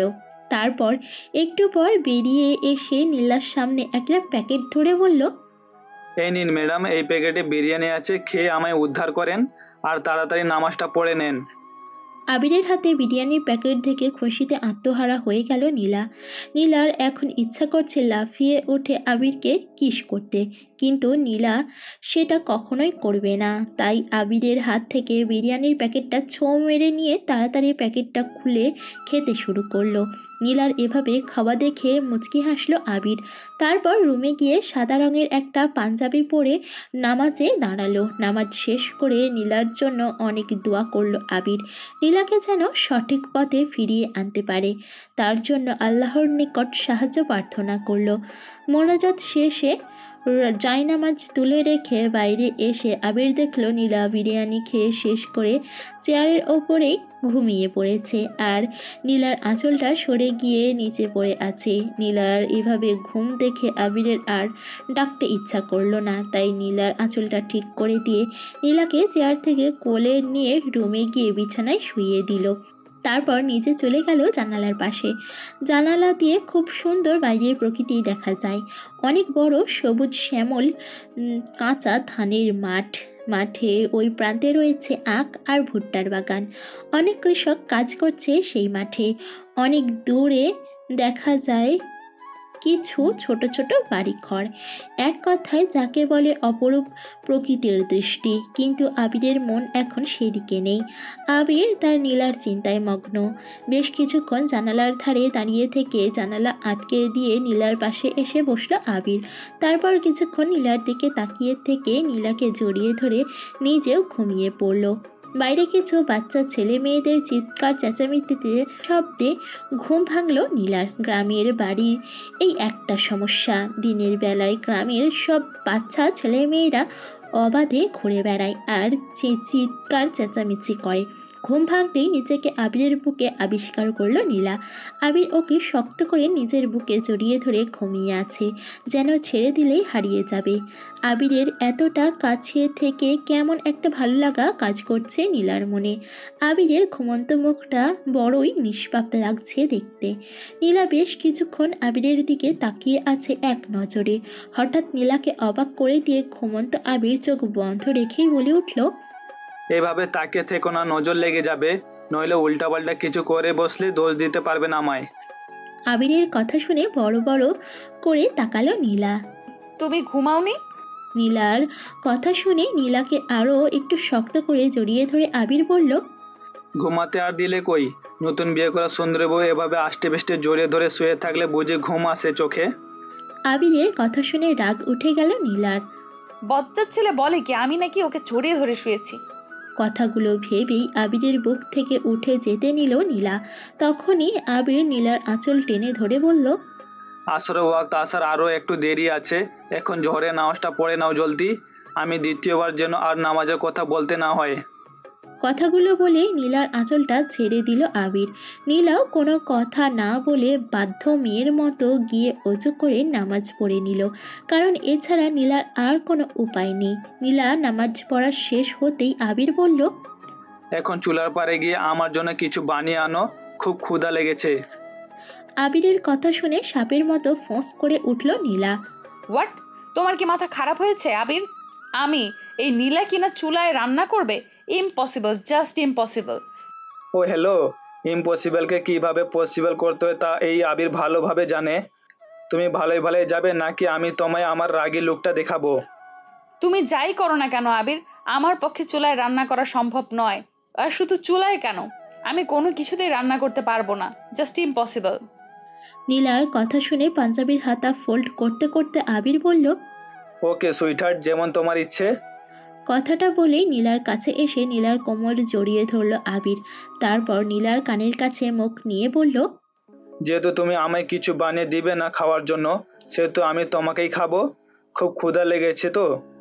আবিরের কথা শুনে নীলা বড় বড় করে তাকিয়ে তুতলিয়ে বলল, আমায় খাবে মানে তুমি কি রাক্ষস নাকি যে মানুষ খাবে? আমি মানুষ খাবো তোমায় কে বললো নীলা? আমি তো আমার বউকে খাবো, আমার গুল্লু মুল্লু নাদুস নুদুস আদরে বউটাকে। তো দেখো আবির, আমি কিন্তু চিৎকার করব। তুমি সত্যিই একজন রাক্ষস হয়ে গেছো।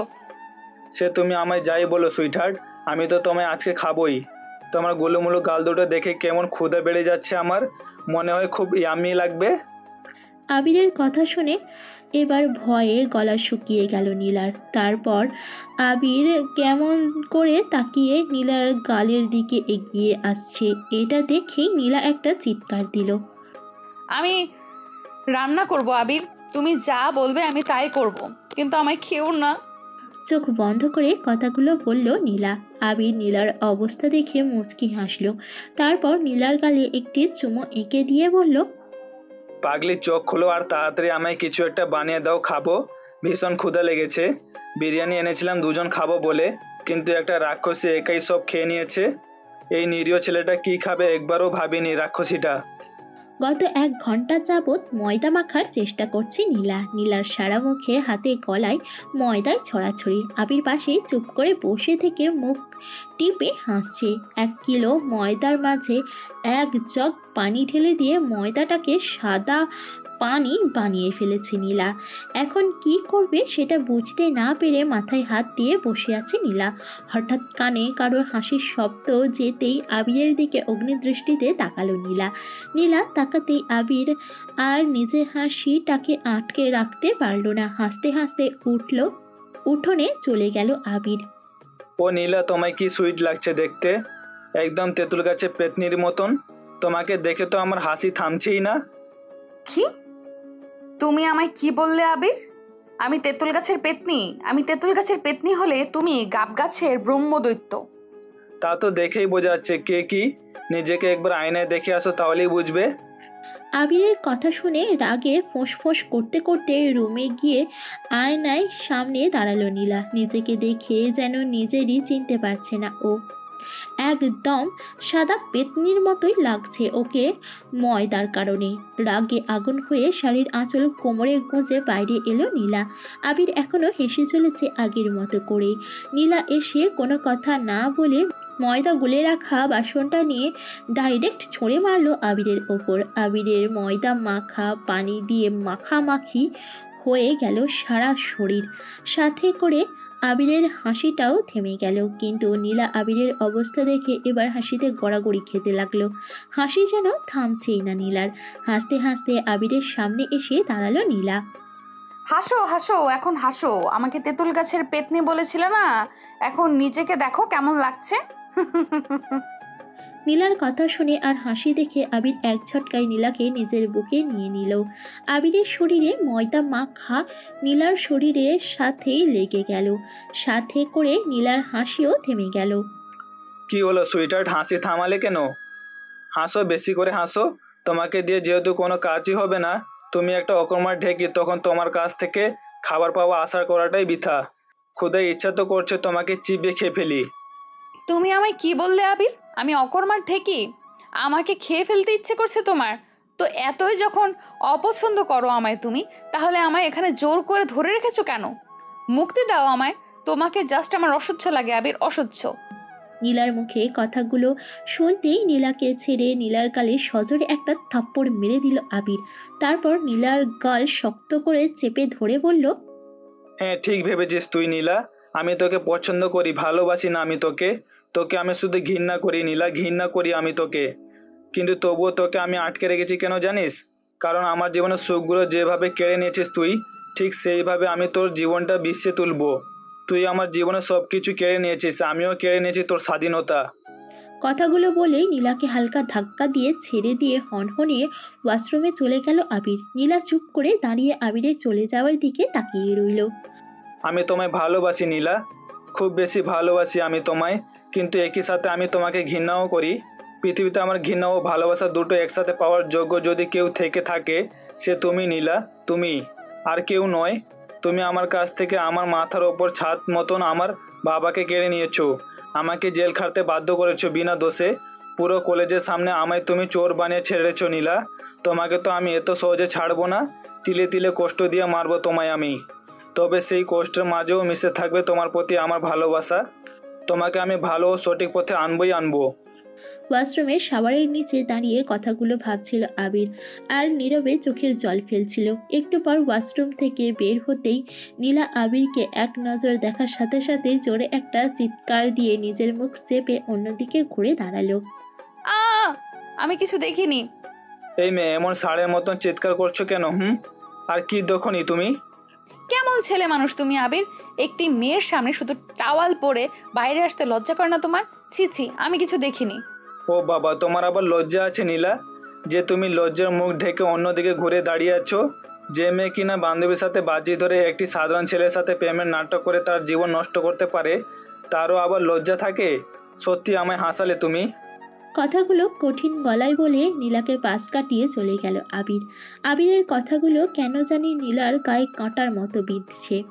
নীলা ভেবেছিল আবির ওর কাছে এসে বলবে, তুমি তো আমার বউ, আর বউয়ের সামনে এভাবে আসলে ক্ষতি কি?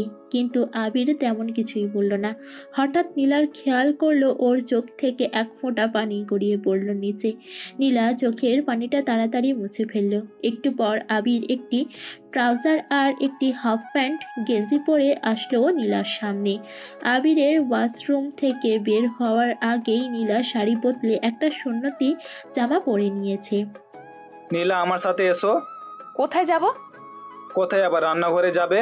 আজকে প্রথম, তাই আমি তোমায় রান্না করে শিখিয়ে দিব, আর তুমি শিখে নিবে। কাল থেকে কিন্তু তোমাকেই সব করতে হবে। আবিরের কথায় কোনো উত্তর দিল না নীলা। আবিরের পিছু পিছু রান্নাঘরে চলে গেল। আবির একটি হাঁড়িতে পরিমাণ মতো চাউল দিয়ে 3টা ধোঁয়া দিল। তারপর আঙুল দিয়ে পানি মেপে নীলাকে বুঝিয়ে দিল কি করে ভাতে পানি মেপে দিতে হয়। তারপর ভাতের হাঁড়িটা চুলায় দিয়ে পাশে থেকে পাতলা শুকনো লাকড়িগুলো নিয়ে চুলার মাঝে দিয়ে কয়েকটা শুকনো শোলার সাথে আগুন লাগিয়ে চুলা জ্বালিয়ে দিল আর সব কিছু নীলাকে বুঝিয়ে দিল। নীলাও মনোযোগ দিয়ে সবটা ভালো করে দেখে নিল। ভাত হয়ে এলে চুলায় আগুন নিভিয়ে দিল আবির। তারপর বলল, এরপর আর আগুন জ্বলতে দিলে ভাত পুড়ে যাবে, তাই আর আগুন জ্বলতে দিলাম না। একটু পর ভাত নামে তারপর তোমায় ডিম ভাজতে শেখাবো। আবিরের কথা শুনে নীলা মাথা নাড়িয়ে সায় দিল।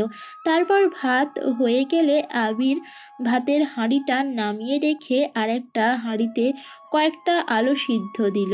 তারপর চুলার বড় একটা শুকনো কাঠের লাকড়ি ধরিয়ে দিয়ে নীলাকে নিয়ে ডিম গুলতে চলে গেল। বটি দা এনে তাতে পেঁয়াজ আর কাঁচা মরিচ কাটলো আবির। পেঁয়াজ কাটার সময় আবিরের চোখ থেকে পানি পড়তে লাগলো। নীলা আনমনেই আবিরের চোখের পানি নিজের আঁচলে মুছে দিল। আবির সেদিকে খেয়াল না দিয়ে নীলাকে দেখিয়ে পরিমাণ মতো লবণ দিয়ে পেঁয়াজ আর মরিচটা হাতে নিয়ে ডলে দিল। তারপর ডিমটা ভেঙে দিয়ে একটি ছোট কাঁটা চামচ দিয়ে গুলিয়ে নিয়ে নীলাকে শিখিয়ে শিখিয়ে ডিমটা ভেজে নিল। তারপর আলু ভর্তার মধ্যে শুকনা মরিচ আর পেঁয়াজ ভেজে নিল। সব কিছু করা হয়ে গেলে ঘরে নিয়ে সব গুছিয়ে রেখে হাত মুখ ধুয়ে ফ্রেশ হয়ে আসলো আবির। এতটুকু সময়ের মাঝে নীলা একটা কথা বলেনি আবিরের সাথে, শুধু যে আবিরের কাজগুলো দেখেছে। মাগরিবের আজান হলে দুজনে একসাথে নামাজ পড়ে নিল। নামাজ শেষে আবির বলল, নীলা আমার পায়ের ভিতর খুব ব্যথা করছে, একটু টিপে দাও তো। বিছানায় শুয়ে পড়ে বলল আবির। আবিরের কথা শুনে চোখ বড় বড় করে তাকিয়ে নীলা বলল, কি? আমি তোমার পা টিপবো? এটা তুমি ভাবলে কি করে আবির? অসম্ভব, আমি কিছুতেই তোমার পা টিপতে পারবো না। তুমি আমার পা না টিপলে আমি তোমার গোলা টিপে দিব, বলে দিলাম নীলা। আবিরের কথা শুনে নীলা মুখ ভেঙচিয়ে বলল, তুমি সেটা পারবে না আমি জানি, আর আমিও তোমার পা টিপতে পারবো না আবির। আমার ভীষণ ক্লান্ত লাগছে, সারাদিন অনেক কাজ করেছি, আমি একটু ঘুমাবো। কি বললে তুমি? আরে একবার বলো তো শুনি। তুমি সারাদিন অনেক কাজ করেছো? হা হা হা। তা কি কি কাজ করলে তুমি নীলা? কাজ কাকে বলে সেটা তো তুমি আগামীকাল থেকে বুঝবে। এখন এখানে এসে আমার পায়ে টিপো জলদি। আবিরের কথার উত্তরে নীলা কিছু বলবে তার আগেই আবিরের ফোনটা ক্রিং ক্রিং শব্দে বেজে উঠল। আসসালামু আলাইকুম, কেমন আছেন আঙ্কেল? ও সরি বাবা, কেমন আছেন আপনি? আর ভুল হবে না? জি আলহামদুলিল্লাহ ভালো আছি। আর নীলাও অনেক ভালো আছে। আপনি একদম চিন্তা করবেন না বাবা। আসলে বাবা আমি তো অফিস থেকে আর ছুটি পাবো না, তাই নীলাকে নিয়ে একটু সুন্দর জায়গায় বেড়াতে এসেছি। ছুটি শেষ হলেই ফিরে যাব। জি আচ্ছা বাবা, ভালো থাকবেন। এখন তাহলে রাখছি। আল্লাহ হাফেজ। ফোন কেটে দিয়ে নীলার দিকে তাকিয়ে দেখলো নীলা ভ্রু কুঁচকে ওর দিকে তাকিয়ে আছে। এটা দেখে আবির বাঁকা হেসে বলল, ভ্রু কুচকে তাকিয়ে থেকে কোনো লাভ নেই নীলা। আমি তোমার ড্যাডি মানে আমার শ্বশুর আব্বার সাথে কথা বললাম এতক্ষণ। আবিরের কথা শুনে নীলা বড় বড় চোখ করে চিৎকার দিয়ে বলে উঠল, কি? আমার ড্যাডি ফোন করেছিল? আমি তো বুঝতেই পারিনি। আবির প্লিজ ফোনটা আমায় দাও, আমি ড্যাডির সাথে কথা বলবো, প্লিজ ফোনটা দাও। কথাগুলো বলে নীলা আবিরের কাছে এগিয়ে এসে ফোনটা ধরতে নিল। সাথে সাথে আবির ফোনটা দূরে সরিয়ে ফেললো আর নীলা আবিরের বুকের ওপর পড়ে গেল। আবির নীলার কোমর জড়িয়ে ধরে বলল, ও সুইটহার্ট, এমন হুটহাট আমার বুকের মাঝে এসে আমায় জড়িয়ে ধরতে তোমার খুব ভালো লাগে বুঝি? কিন্তু একটু বলে কয়ে তো আসবে। এভাবে বুকের উপর আছে বলে তো তোমার ভাড়ে আমার বুকের হাড়গুলো সব ভেঙে যাবে বলো। আবিরের কথা শুনে নিজেকে আবিরের থেকে ছাড়িয়ে নেওয়ার বৃথা চেষ্টা করতে করতে নীলা বলল, একদম ফালতু কথা বলবে না আবির। আমি তোমার ফোনটা নিতে গিয়েছিলাম, তোমায় জড়িয়ে ধরতে নয়, বরং তুমিই আমায় ধরে আছো। আর আমি মোটেও ভারী নই, একদম স্লিম। হ্যাঁ সে তো দেখতেই পাচ্ছি, তুমি তো এখনো আমায় জাপটে ধরে আছো। ইস, লজ্জা বলতে কোনো জিনিসই নেই তোমার মাঝে। অবশ্য থাকবেই বা কী করে, তুমি তো বড়লোকের দেমাগি মেয়ে হয়ে টাকার গরম মানুষকে মানুষ বলেই মনে করো না। আর অহংকার আগুনে নিজের লজ্জা শরমকে পুড়িয়ে ফেলেছো। তোমার মতো মেয়েকে ভালোবাসা যায় না, শুধু ঘৃণা করা যায় নীলা, ঘৃণা। কথাগুলো বলে নীলাকে ছেড়ে দিল আবির। আবিরের কথা শুনে নীলা একদম স্তব্ধ হয়ে গেল। আবিরের প্রতিটা কথা যেন সূচের মতো বিঁধছে নীলার গায়ে। নীলা ভুলে গেল ওর ড্যাডের ফোনের কথা। নীলাকে কথাগুলো বলে আবির বাইরে চলে গেল। তারপর খোলা উঠানে দাঁড়িয়ে আকাশের দিকে তাকিয়ে একটা দীর্ঘশ্বাস ছেড়ে মনে মনে বলল, কেন নীলা, কেন? কেন যতবারই আমি তোমায় ভালোবাসতে চাই ততবারই তুমি তোমার আচরণে আমায় পুরো স্মৃতি মনে করিয়ে দাও। তোমার প্রতি ঘৃণা তৈরি হয় তখন আমার মনে। আমি আর সহ্য করতে পারি না তোমায়। তুমি যে আমার জীবন থেকে সব কিছু কেড়ে নিয়েছো নীলা, সব কিছু। কথাগুলো ভাবতেই দুফোঁটা পানি গড়িয়ে পড়ল আবিরের চোখ থেকে। সকাল ৯টা। সামনে এক বালতি কাপড় চোপড় নিয়ে মাথায় হাত দিয়ে বসে আছে নীলা। সকালে আবির এসে ঘুম থেকে টেনে তোলার পর ১ মিনিটের জন্য শান্তিতে থাকতে দেয়নি। একটা না একটা কাজ করিয়েই চলেছে একাধারে। সকালে নীলা ভাত, বেগুন ভর্তা আর ডিম ভাজি করেছে। যদিও এগুলো করতে আবির ওকে হাতে হাতে শিখিয়ে দিয়েছে, তবুও হাতে বেশ কয়েক জায়গায় পড়ে গেছে নীলার। তারপর সকালে খাওয়া দাওয়া শেষ হতেই অনেকগুলো কাপড় চোপড় এনে ভিজিয়ে দিয়েছে আবির আর বলেছে ৩০ মিনিটের মাঝে সব কাপড় কেচে শুকাতে দিতে। নীলা কখনো এসব কাজ করেনি। এটুকু কাজ করাতেই যেন জান বেরিয়ে যাচ্ছে ওর। আবিরকে কিছু বলারও সাহস পাচ্ছে না নীলা। একটুকুতেই আবির লাঠি হাতে এগিয়ে আসে নীলাকে মারার জন্য। তাই কোনো উপায় না পেয়ে মুখ বুজে সব কাজ করে নিচ্ছে নীলা। নীলা দু পা দুদিকে দিয়ে এমনভাবে কাপড় কাচ্ছে যেন কাপড়গুলো ব্যথা পাবে। তখনই আবির লাঠি হাতে নীলার সামনে এসে দাঁড়ালো। বলছি কি রাজার দাদি, কাপড় কাচ্ছো নাকি কাপড় নিয়ে খেলা করছো? জোরে জোরে কাপড় কাচ্ছো, আমি যেন বারান্দা থেকে শব্দ শুনতে পাই। আবিরের কথা শুনে হাতের ভেজা কাপড়টা ছুঁড়ে দূরে ফেলে দিয়ে নীলা বলল, পারবো না আমি কাপড় কাচতে। তুই কি পেয়েছিস কি আমায়? আমি তোর ঘরের চাকরানি যে তোর সব কথা শুনতে হবে আমায়? আমায় ফোন দে, আমি এক্ষুনি ড্যাডিকে ফোন করে সব বলে দেব, পুলিশে দেব তোকে আমি। তুই আমাকে, এই নীলাকে নিজের চাকরানি করে রেখেছিস। এর প্রতিশোধ তোর জন্য খুব ভয়ানক হবে আবির, খুব ভয়ানক। আমাকে কেন এত কষ্ট দিচ্ছিস তুই আবির? কেন? তোর সব কিছু কেড়ে নিব আমি, সব। কথাগুলো বলার সময় রাগে থরথর করে কাঁপছিল নীলা। আবির নীলার কথাগুলো শুনে নীলার হাত ধরে টেনে বাথরুম থেকে বাইরে নিয়ে আসলো। তারপর নীলার গালে সজোরে একটা থাপ্পড় বসিয়ে দিল আবির। আবিরের হাতের থাপ্পড় খেয়ে মাটিতে মুখ থুবড়ে পড়ল নীলা। আবির দৌড়ে গিয়ে নীলার হাত ধরে টেনে তুলে দাঁতে দাঁত চেপে বলল, কিসের ভয় দেখাস আমায় তুই নীলা, কিসের? কি শাস্তি দিবি আমায় তুই? কি বাকি রেখেছিস আর? জানতে চাস তোকে কেন এমন করে কষ্ট দিচ্ছি আমি? এটাকে কোনো কষ্ট বলে না নীলা, বরং তোকে আমি গরিবের সংসার কি করে করতে হয় সেটা শেখাচ্ছি মাত্র।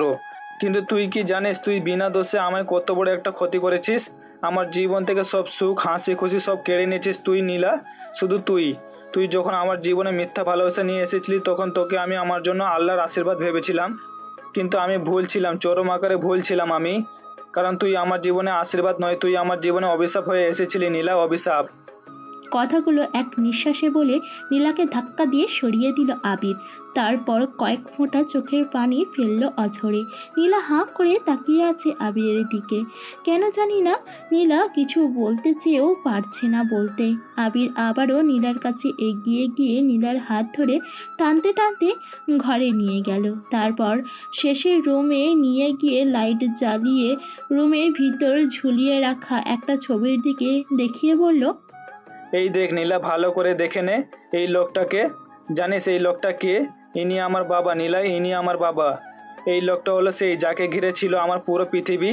এই লোকটা নিজের সব সুখ ত্যাগ করে শুধুমাত্র আমার জন্য দিনরাত পরিশ্রম করে আমায় পড়াশোনার জন্য ঢাকা পাঠিয়েছিল। ছোটোবেলায় মা মারা যাওয়ার সত্ত্বেও কখনো বিয়ে করেনি উনি, শুধুমাত্র আমার কষ্ট হবে বলে। আমার মা বাবা সব কিছু ছিলেন উনি, চোখে হাজারো স্বপ্ন নিয়ে আমায় ঢাকা পাঠিয়েছিলেন উনি। কিন্তু শুধুমাত্র তোর কারণে নীলা, তোর কারণে আমি তার স্বপ্ন ভেঙে দিয়েছি, সারা জীবনের মতো হারিয়ে ফেলেছি আমি তাকে। আমায় ছেড়ে আমার ওপর অভিমান করে সে চলে গেছে না ফেরার দেশে। সেদিন তুই যদি আমায় মিথ্যা অপবাদ দিয়ে পুলিশে না দিতি তাহলে আমার বাবা আজকে আমার কাছে থাকতো। তোর মিথ্যা ভালোবাসার কারণে, মিথ্যা অপবাদের কারণে উনি হার্ট অ্যাটাক করে আমায় ছেড়ে চিরতরে চলে গেছে নীলা। আমি কি করে মাফ করব তোকে? কি করে নীলা, কি করে? কথাগুলো বলেই নীলাকে ধাক্কা দিয়ে নিচে ফেলে দিয়ে রুম থেকে কাঁদতে কাঁদতে বেরিয়ে যায় আবির। নীলাও নিজের ভুলগুলো বুঝতে পেরে ফ্লোরে বসে কাঁদতে থাকে। ফ্লোরে বসে বেশ কিছুক্ষণ কান্না করার পর বাইরে বেরিয়ে আসে নীলা। তারপর আবিরকে সব জায়গায় খুঁজতে থাকে, কিন্তু আবির বাসার কোথাও নেই। নীলা বুঝতে পারে হয়তো আবির রাগের কারণে গেট লাগিয়ে দিয়ে বাইরে চলে গেছে। তাই নীলা গিয়ে বারান্দায় রাখা চেয়ারে বসে পড়ে। বেশ কিছুক্ষণ বারান্দায় বসে থাকার পর হঠাৎ মুষলধারায় বৃষ্টি শুরু হয়।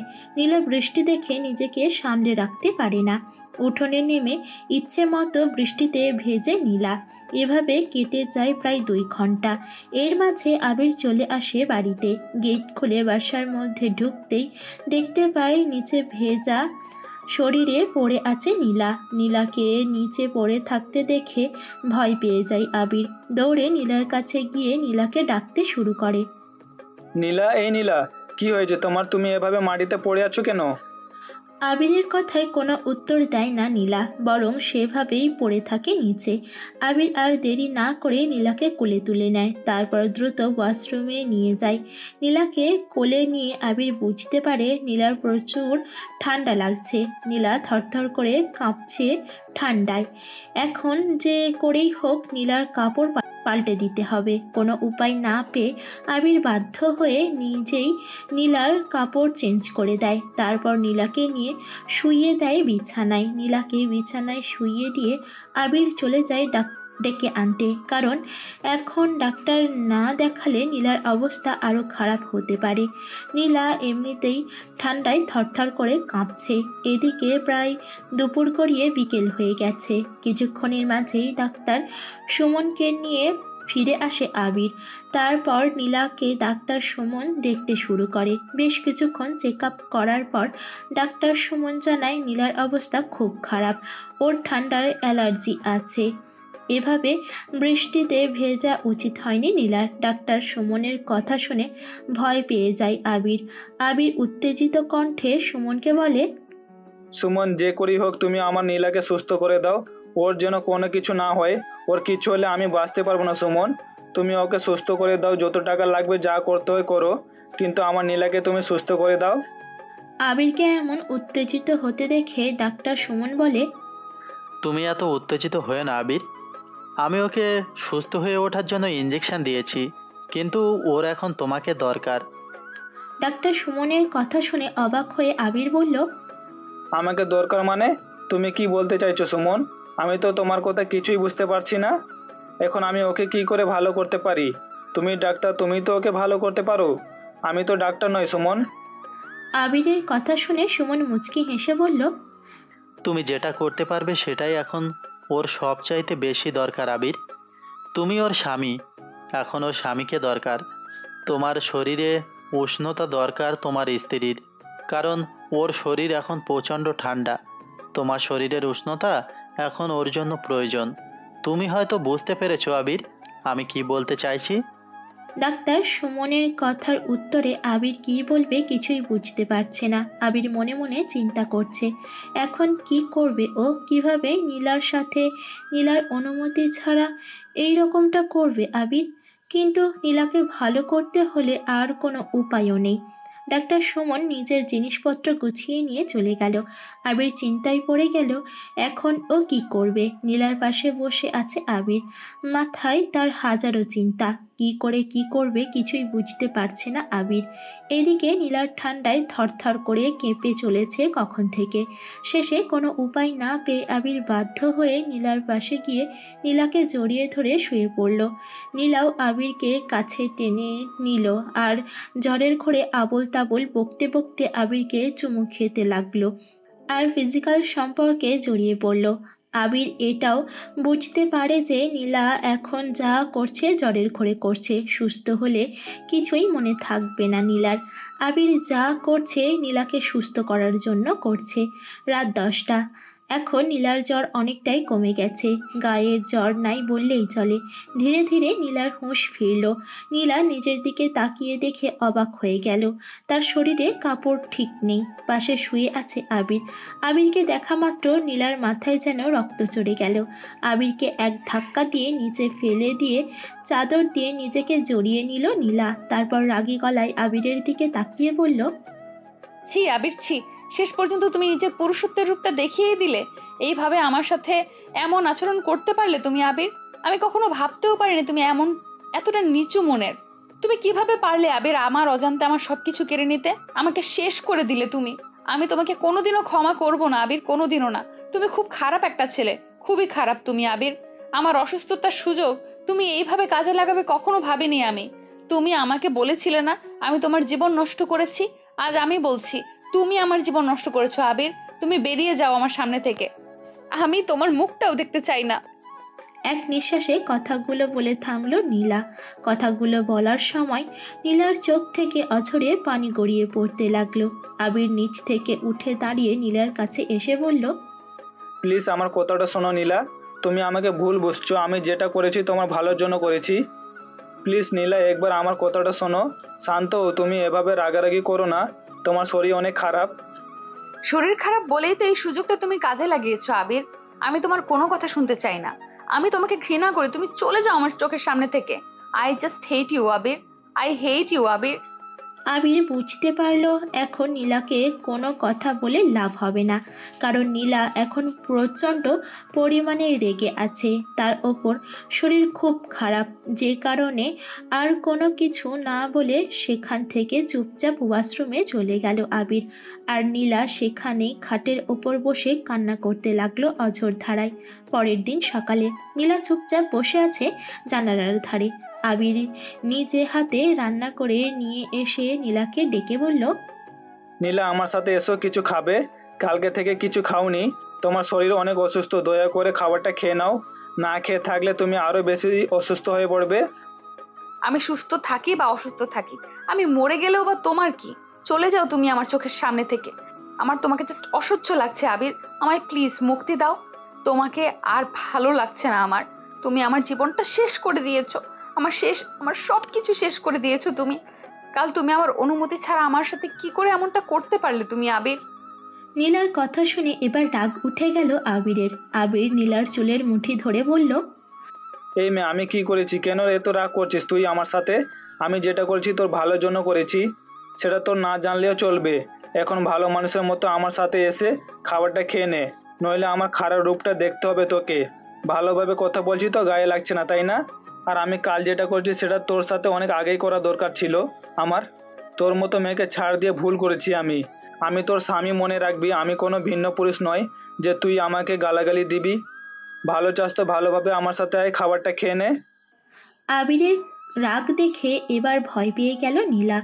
ভালোই ভালোই আবিরের সাথে গিয়ে খাবারটা খেয়ে নিল। আবির নীলার অবস্থা দেখে মুচকি হাসল মনে মনে।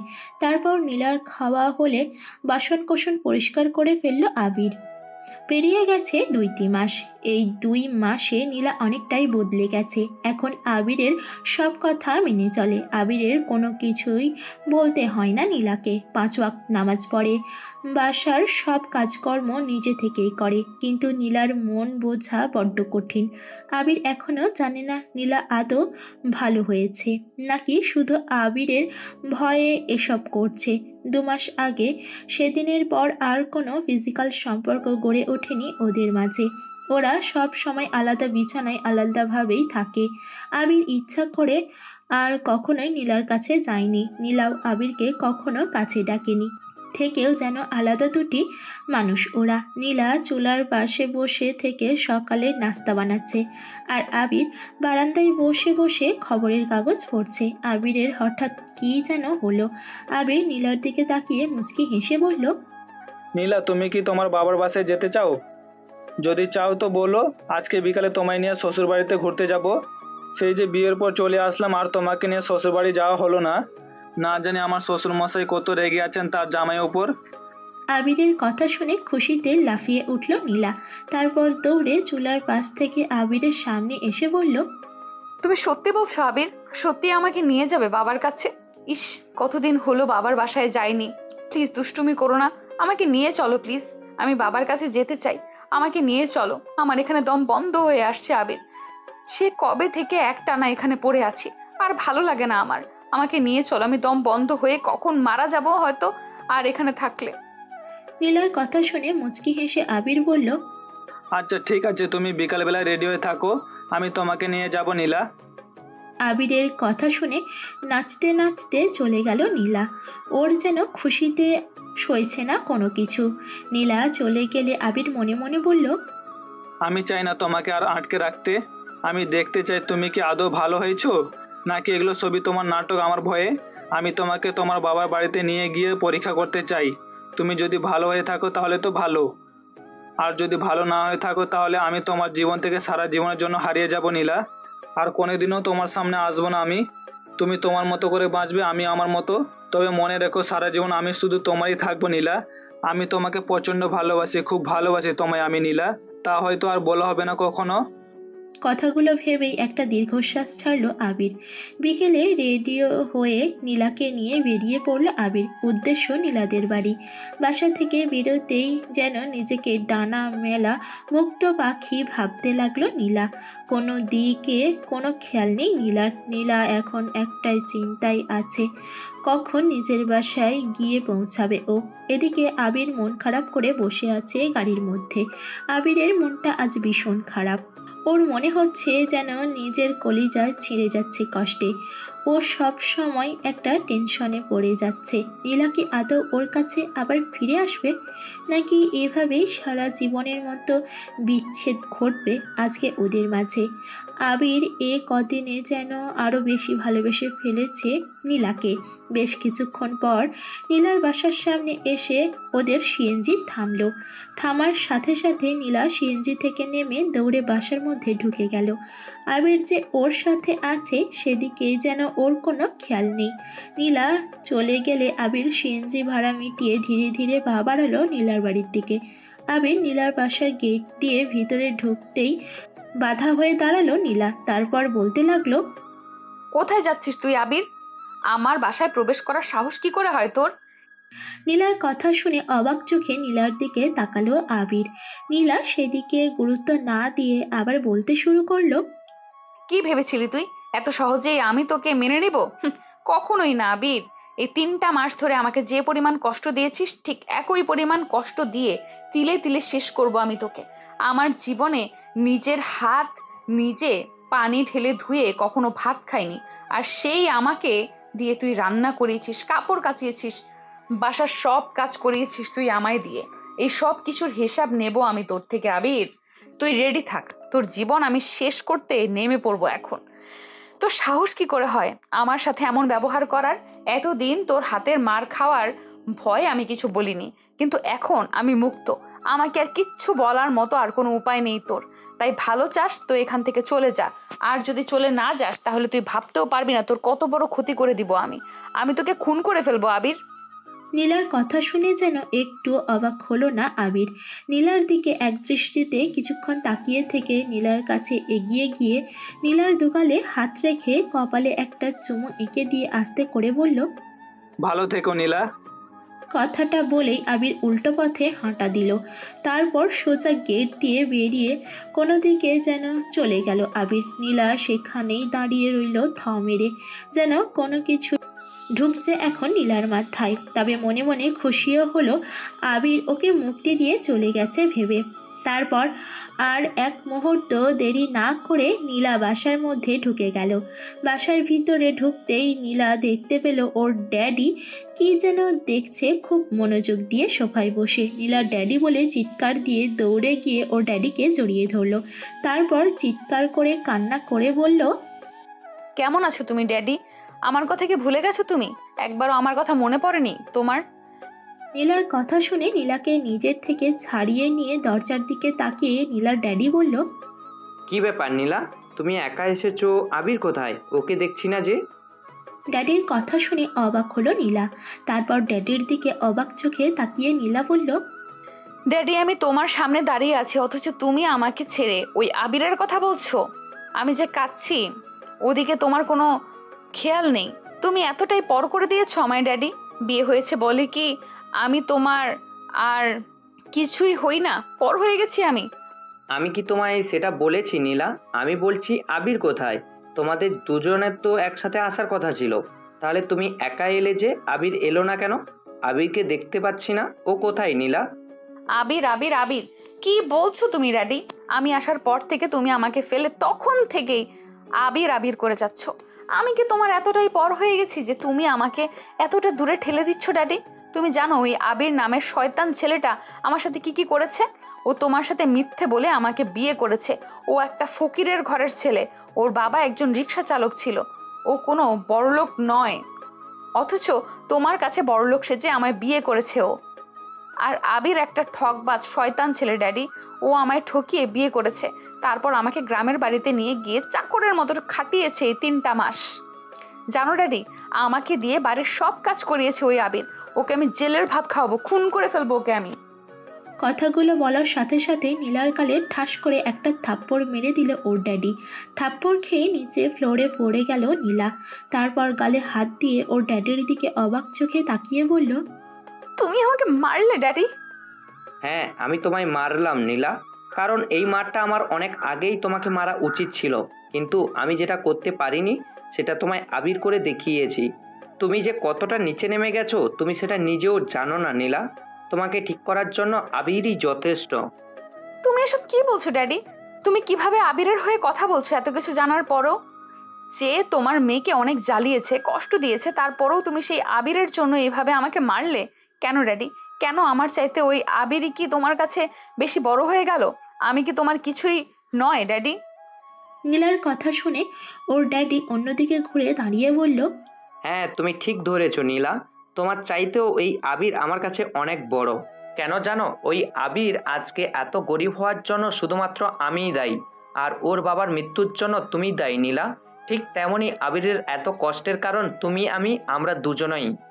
ড্যাডির কথা শুনে ফ্লোর থেকে উঠে দাঁড়ালো নীলা। তারপর অবাক হয়ে ওর ড্যাডির দিকে তাকিয়ে বলল, এসব তুমি কি বলছো? আমি তো তোমার কথা কিছুই বুঝতে পারছি না ড্যাডি। কিসের কথা বলছো তুমি ড্যাডি? আবিরের গরিব হওয়ার জন্য তুমি কেন দায়ী হতে যাবে? মানলাম ওর বাবার মৃত্যুর জন্য হয়তো ভুল করে হলেও আমি দায়ী, কিন্তু তুমি কেন ওর গরিব হওয়ার পেছনে কারণ হতে যাবে? নীলার কথা শুনে টেবিলের ওপরে রাখা ছবির ফ্রেমগুলো নিয়ে নীলার সামনে ধরলো নীলার ড্যাডি। তারপর বলল, এই দেখো নীলা, এখানে ছবিগুলোকে চিনতে পারছো? বলো তো এরা কারা? দেখি বলতে পারো কিনা এখানে কে কে আছে। ড্যাডির হাত থেকে ছবিগুলো নিয়ে নীলা বলল, এটা তুমি আর এটা আম্মু, আর পাশের লোকটা কে ড্যাডি? মনে হচ্ছে কোথায় যেন দেখেছি আমি লোকটাকে, কিন্তু ঠিক মনে করতে পারছি না কোথায় দেখেছি। পাশের এই লোকটা তোমার মামা আর আবিরের আব্বু নীলা, মানে তোমার শ্বশুর মশাই, যার মৃত্যুর কারণ তুমি নিজেই। ড্যাডির কথা শুনে অবাক হয়ে নীলা বলল, এ তুমি কি বলছো ড্যাডি? এটা আমার মামা, আর আবিরের আব্বু হয় কি করে? আমি তো তোমার কথা কিছুতেই বুঝতে পারছি না ড্যাডি। হ্যাঁ নীলা, এটাই সত্যি, ওটা তোমার মামা আর আবিরের আব্বু। আবির তোমার আপন মামাতো ভাই। কিন্তু এটা কি করে সম্ভব ড্যাডি? আমি তো কখনো মামার ব্যাপারে তোমাদের কাছে কিছু শুনিনি। তবে হ্যাঁ, ছোটবেলা আম্মুকে কান্না করতে দেখতাম মামার জন্য, কিন্তু কখনোই কিছু বুঝতাম না। তোমার মামা কোনো রিক্সা চালক নয় নীলা, বরং সে ছিল ঢাকার সবচাইতে বড় বিজনেসম্যানের একমাত্র বড় ছেলে। কিন্তু একমাত্র তোমার আম্মু আর আমার জন্য তাকে একজন রিক্সা চালকে পরিণত হতে হয়েছিল। আত্মীয় স্বজন, বাড়ি গাড়ি সব কিছু ছেড়ে তাকে চলে যেতে হয়েছিল ওই ছোট্ট গ্রামের কুড়ে ঘরে, যেখানে থেকে সারা দিন রিক্সা চালিয়ে নিজের পরিবার চালাতে হতো তাকে। কিন্তু তোমাদের মাঝে এমন কি হয়েছিল ড্যাডি, যার কারণে মামাকে গ্রামে ওখানে চলে গিয়ে রিক্সা চালাতে হলো? সে শহরে ফিরে কেন আসেনি? এত বাড়ি গাড়ি থাকতে সে কেন চলে গেল গ্রামে? কি এমন হয়েছিল যার জন্য তোমরা নিজেদের দায়ী করছো? আমি জানতে চাই ড্যাডি, সব কিছু জানতে চাই আমি। নীলার কথা শুনে নীলার ড্যাডি কিছুক্ষণ চুপ থেকে বলতে শুরু করলো। তাহলে শোনো নীলা, আজ থেকে 20 বছর আগের কথা। তোমার মামা আর আমি ছিলাম সবচাইতে কাছের দুইজন বন্ধু। কলেজে একসাথে পড়াশোনা করতাম আমরা। পুরো কলেজের মাঝে আমরা ছিলাম সবচাইতে ভালো বেস্ট ফ্রেন্ড। তোমার আম্মুও একই কলেজে পড়তো আমাদের সাথেই। তোমার আম্মুকে আমার প্রথম দেখার থেকেই ভালো লাগতো, কিন্তু কখনো বলে উঠতে পারিনি, কারণ আমি ছিলাম একজন গরিব কৃষকের ছেলে, আর তোমার আম্মু ছিল ঢাকার সবচেয়ে বড় বিজনেসম্যানের একমাত্র মেয়ে, যে কারণে ভয় পেয়ে কখনো তোমার আম্মুকে কিছু বলতে পারিনি। কিন্তু তোমার আম্মুও মনে মনে ভালোবাসতো আমাকে। এটা এক সময় তোমার মামা জানতে পারে। তোমার মামা এতটাই ভালো ছিল যে কখনো ধনী বলে গরিবদের অবহেলা করতো না, বরং ও গরিবদের খুব ভালোবাসতো। তাই আমাদের ভালোবাসার কথাটা জানতে পেরে তোমার মামা সিদ্ধান্ত নেয় তোমার আম্মুর সাথে আমাকে বিয়ে দিবে। কিন্তু এখানে বাদ সাধে তোমার নানা। সে আমার আর তোমার আম্মুর সম্পর্কে কথা জানতে পেরে ডাইরেক্ট বলে দেয় কোনো কৃষকের ছেলের সাথে সে তার একমাত্র মেয়েকে বিয়ে দিবে না। তবুও যদি তার মেয়ে আমায় বিয়ে করতে চায়, তাহলে সে তার মেয়েকে ত্যায্য করবে। তখন তোমার মামা আমাদের ভালোর জন্য নিজের সমস্ত সম্পত্তি তোমার আম্মুর নামে হস্তান্তর করে দেয়, যেটা আমরা কেউই জানতাম না। কিন্তু যখন তোমার নানা এসব ব্যাপারে জানতে পারে, তখন তোমার মামাকে ত্যায্য পুত্র করে আর বলে যে তোমার মামা যদি আর এই শহরে থাকে, তাহলে তোমার মামা তোমার নানার মরা মুখ দেখবে। সেজন্য সেই দিন তোমার মামা এই শহর ছেড়ে আমাদের কাউকে না জানিয়ে কোথায় যেন হারিয়ে যায়। আমরা তারপর অনেক খুঁজেছি তাকে। তোমার নানাও নিজের ভুল বুঝতে পেরে আমাদের বিয়ে দেয়, আর তোমার মামাকে অনেক খোঁজাখুঁজি করে। কিন্তু দুঃখের ব্যাপার হলো আমরা কোথাও তাকে খুঁজে পাই না। আর এত বছর পর যখন তাকে খুঁজে পাই, তখন সে মারা গেছে। আর সেটাও তোমার কারণে নীলা, শুধুমাত্র তোমার কারণে। এতটুকু বলে থামলো নীলার ড্যাডি। ড্যাডির কথা শুনে অবাক হয়ে নীলা বলল, এত কিছু ঘটে গেছে অথচ আমি কোনো কিছুই জানি না এসব কথা। তুমি আমি আগে কেন বলনি যে আমি মামার মৃত্যুর জন্য দায়ী? আমার জন্য আমার মামার এভাবে মৃত্যু হবে আমি কখনো ভাবতে পারিনি ড্যাডি। যে মামা তোমাদের জন্য এত কিছু করেছে, সেই মামার মৃত্যুর কারণ হব আমি? ভাবতেই কষ্টে বুকটা ফেটে যাচ্ছে ড্যাডি। আমি কিছুতেই মেনে নিতে পারছি না এটা। নীলার কথা শুনে ওর ড্যাডি বলল, জানো নীলা, যখন আমি জানতে পারলাম যে তুমি একটা ছেলেকে জেলে পাঠিয়েছো, তখন আমি 1 মিনিটও দেরি না করে সেখানে চলে গিয়েছিলাম। কারণ আমি আগে থেকেই জানতাম তোমার রাগ সম্পর্কে। আমি আগেই ভেবে রেখেছিলাম নিশ্চয়ই ছেলেটার কোনো দোষ নেই, আর তুমি নিশ্চয়ই নিজের রাগের বশে ওকে বিনা দোষে জেলে পাঠিয়েছো। তাই আমি ছেলেটার কাছে যাই ওকে ছাড়াবো বলে, কিন্তু কখনো ভাবতে পারিনি ওই ছেলেটাই হবে আমার সবচেয়ে কাছের বন্ধুর ছেলে। যখন ওর সম্পর্কে সব কিছু জানতে পারি, তখন বুঝতে পারি যে ও তোমার মামার ছেলে। কিন্তু দুঃখের ব্যাপার হলো তোমার মামাকে আমি শেষ দেখাটা দেখতে পারিনি। সে ছেলের জেলে যাওয়ার কথা শুনে হার্ট অ্যাটাক করে মারা গিয়েছেন। সেই মুহূর্তে তোমার উপর খুব রাগ হয়েছিল আমার নীলা। আমার ইচ্ছে করছিল বাসায় এসে তোমাকে ত্যায্য করে দিতে, কিন্তু আমাকে থামিয়ে দিয়ে সেই দিন আবির কি বলেছিল জানো? ও বলেছিল আমি যেন তোমাকে কিছুই না করি, কারণ ও তোমাকে ভালোবাসবে আর তোমাকেই বিয়ে করতে চায়। আমার কাছে দাবি করেছিল তোমাকে চেয়েছিল তোমাকে বিয়ে করে ভালো করতে। তাই আমি ওর সাথে তোমার বিয়েটা দেই, কিন্তু তোমাকে না জানিয়ে। আমার এই সমস্ত সম্পত্তির মালিক শুধুমাত্র আবির, কারণ আবিরের বাবা মানে তোমার মামা যদি সেই দিন নিজের সব সম্পত্তি আমাদের না দিত, তাহলে আজকে আবিরের জায়গায় তুমি থাকতে নীলা। আর ওর রিক্সা চালক বাবার জায়গায় থাকতাম আমি। শুধুমাত্র তোমার মামার সেই আত্মত্যাগের জন্যই আজ আমরা এত সুখে আছি। কিন্তু ড্যাডি, মামা তো অনেক পড়াশোনা জানতো, কলেজেও পড়েছে, তাহলে মামা ভালো কোনো চাকরি না করে রিক্সা চালক কেন হলো? সে তো ভালো কোনো চাকরি করতে পারতো, কিন্তু গ্রামে কেন রিক্সা চালিয়ে সেখানে থাকতে গেল? কারণ তোমার মামা চায়নি তোমার নানার সামনে এসে তোমার নানার মরা মুখ দেখতে। তোমার নানা যখন তোমার মামাকে ওই কসম দিয়েছিল যে তোমার মামা যদি এই শহরে আসে তাহলে তোমার নানার মরা মুখ দেখবে, সেদিনই তোমার মামা এখান থেকে চলে যায় আর কখনো শহরে আসেনি। এমনকি ছেলের পড়াশোনার জন্য ছেলের কাছে টাকা পাঠিয়ে দিয়েছে, তারপরেও নিজে শহরে আসেনি। শুধুমাত্র বাবার কথা রাখার জন্য এতটাই ভালো একজন মানুষ ছিল তোমার মামা। কিন্তু একমাত্র তোমার কারণে লোকটা হার্ট অ্যাটাক করে মারা গেছে নীলা, শুধুমাত্র তোমার কারণে। তোমাকে মেয়ে বলে পরিচয় দিতে আমার আজ ঘৃণা হচ্ছে নীলা। তুমি আমার মেয়ে হয়ে আমার সম্মান সব কিছু মাটির সাথে মিশিয়ে দিয়েছো। শুধু আমার বন্ধুকেই তুমি মেরে ফেলোনি, তার সাথে মেরে ফেলেছো আমার সম্মান, আমার বন্ধুত্ব। তোমার মামার মতো আবিরও আজকে হয়তো তোমার জন্য দূরে চলে গেল সারা জীবনের জন্য। আবির আমাকে ফোন করে জানিয়েছিল তোমাকে ও ভালো করে ফেলেছে, কিন্তু তুমি যদি ভালো না হয়ে থাকো, তোমার যদি এসব কিছু সাজানো নাটক হয়ে থাকে, তাহলে আবির সারা জীবনের জন্য হারিয়ে যাবে নীলা। ড্যাডির কথা শুনে থপ করে ফ্লোরে বসে পড়ল নীলা, তারপর কান্না করে দিয়ে বলল, এ হতে পারে না ড্যাডি, এটা কিছুতেই হতে পারে না। আমি আবিরকে কোথাও যেতে দেব না। আমি ভুল করেছি, ওর কাছে ক্ষমা চাইবো আমি, ওর পায়ে ধরে ক্ষমা চাইবো আমি ড্যাডি। আবিরকে ছাড়া বাঁচতে পারবো না আমি ড্যাডি। ওকে তুমি এনে দাও ড্যাডি, আমার ওকে চাই ড্যাডি, আমার ওকে চাই। কথাগুলো বলতে বলতে হঠাৎ চারিদিকে অন্ধকার হয়ে এলো নীলার। নীলা অজ্ঞান হয়ে ফ্লোরে শুয়ে পড়ল। নীলাকে অজ্ঞান হয়ে পড়ে যেতে দেখে ওর কাছে ওর ড্যাডি দৌড়ে গিয়ে নীলাকে ধরে ফেললো, তারপর ডাকতে লাগলো, নীলা, এই নীলা, কথা বল মা আমার সাথে। কি হলো তোর নীলা? নীলাকে পাগলের মতো ডাকতে লাগলো ওর ড্যাডি, কিন্তু নীলার কিছুতেই জ্ঞান ফিরছে না। পরে কোনো উপায় না পেয়ে নীলাকে কোলে তুলে নিল, তারপর গাড়িতে নিয়ে বসে ড্রাইভারকে নিয়ে সোজা চলে গেল হাসপাতালে। হাসপাতালে পৌঁছে আবিরকে ফোন দিল নীলার ড্যাডি। ওদিকে আবির ফোনের মাঝে নীলার ঘুমন্ত ছবিগুলো দেখছিল। নীলা যখন রাতে ঘুমিয়ে থাকতো তখন আবির চুপি চুপি নীলার বেশ কয়েকটা ছবি তুলেছিল, কারণ আবির নীলাকে অনেক ভালোবাসতো। সে ছবিগুলো দেখছে আবির আর চোখের জল ফেলছে, কারণ এখনই ও ফোনটা চিরদিনের মতো বন্ধ করে দিয়ে এই দেশ ছেড়ে চিরদিনের মতো অন্য দেশে পাড়ি দেবে। হঠাৎ ফোন বেজে উঠল আবিরের। ফোনের স্ক্রিনে নীলার ড্যাডির নাম্বার দেখে ফোন ধরবে কি ধরবে না চিন্তা করতে করতে ফোনটা রিসিভ করেই ফেলল আবির। সাথে সাথে ফোনের উপাস থেকে নীলার ড্যাডি বলল, আবির বাবা, তুমি কোথায় আছো? জলদি হসপিটালে চলে আসো। আমার নীলার অবস্থা খুব খারাপ। ও তোমার ব্যাপারে সব কিছু জানতে পেরে অজ্ঞান হয়ে গেছে।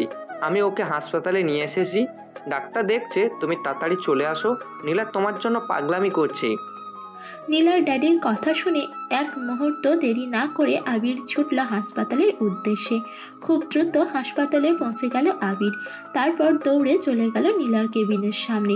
আবির পৌঁছাতেই নীলার কেবিন থেকে ডাক্তার বেরিয়ে আসলো, তারপর নীলার ড্যাডিকে উদ্দেশ্য করে মুচকি হেসে বলল, কংগ্রাচুলেশন মিস্টার খান, একটা সুখবর আছে। আপনার মেয়ে মা হতে চলেছে আর আপনি নানা ভাই হতে চলেছেন। তাড়াতাড়ি মিষ্টি খাওয়ান মিস্টার খান। ডাক্তারের কথা শুনে থমকে দাঁড়ালো আবির, যেন মুহূর্তের মাঝে ওর সবকিছু থেমে গেল সেখানেই। আবির হাসবে না কাঁদবে বুঝতে পারছে না। এদিকে নীলার ড্যাডিরও একই অবস্থা, খুশিতে কথা বলতে ভুলে গেছে সে। কিছুক্ষণ চুপ থেকে দাঁড়িয়ে থেকে নীলার ড্যাডি ডাক্তারকে উদ্দেশ্য করে বলল, নীলাকে কি এখন দেখা যাবে? ওর কাছে কি এখন যাওয়া যাবে ডাক্তার? নীলার ড্যাডির কথা শুনে ডাক্তার মুচকি এসে বলল, হ্যাঁ, অবশ্যই যেতে পারবেন, তবে নীলা জ্ঞান ফেরার পর শুধু ওর স্বামীকে খুঁজছে। ওর স্বামী গেলে ভালো হয়। আবির ডাক্তারের কথা শোনা মাত্র কাউকে কোনো কিছু না বলে সোজা নীলার কেবিনে ঢুকে পড়ল। নীলা নিজের বেডে বসে অন্যদিকে ঘুরে তাকিয়ে আছে। আবির সোজা গিয়ে নীলাকে শক্ত করে জড়িয়ে ধরল। আচমকা এভাবে জড়িয়ে ধরায় ভ্যাবাচাকা খেয়ে নীলা আবিরের দিকে তাকিয়ে বলল, আবির, কি করছো কি? আমার বাবু ব্যথা পাবে তো। আবির নীলার কথা শুনে হাসবে না কাঁদবে বুঝতে পারছে না, তাই নীলাকে ছেড়ে একটু সরে দাঁড়ালো আবির। সরে দাঁড়ানোর সাথে সাথে নীলা আবিরের হাত টেনে আবারও জড়িয়ে ধরে বলল, এই তুমি আমায় ছেড়ে দূরে যাচ্ছ কেন? আমি কি তোমাকে দূরে যেতে বলেছি? আমাকে ছেড়ে যাওয়ার খুব শখ, তাই না? আর একবার ছেড়ে যাওয়ার কথা বলে দেখো, ঠ্যাং ভেঙে বাড়িতে ফেলে রাখবো তোমায় আমি। এতদিন তুমি আমায় মেরেছো, এখন থেকে আমি তোমায় মারবো। এখন থেকে উল্টো শাসন হবে, বুঝলে? আর আমাকে কিছু বলতে আসলে আমার ছেলে তোমায় শাসন করবে। নীলার কথা শুনে মিষ্টি হেসে নীলাকে জড়িয়ে নিল আবির। তারপরে দুইজনে হাহা করে হাসতে লাগলো। আজ যেন ভালোবাসা পূর্ণতা পেল ওদের মাঝে। সব অবহেলা, মিথ্যে অভিনয় সবকিছু ভুলে আজ দুইজন এক হয়ে গেল। এ যেন ভালোবাসার এক সীমাহীন সাগর। এভাবেই বেঁচে থাকুক পৃথিবীর সকলের ভালোবাসা, এই দোয়াই করি। আজকের গল্পটা এখানেই শেষ। আগামী গল্পের জন্য সবাই অপেক্ষা করুন। আল্লাহ হাফেজ। সবাই ওদের ভালোবাসার জন্য দোয়া করবেন আর ভালো থাকবেন।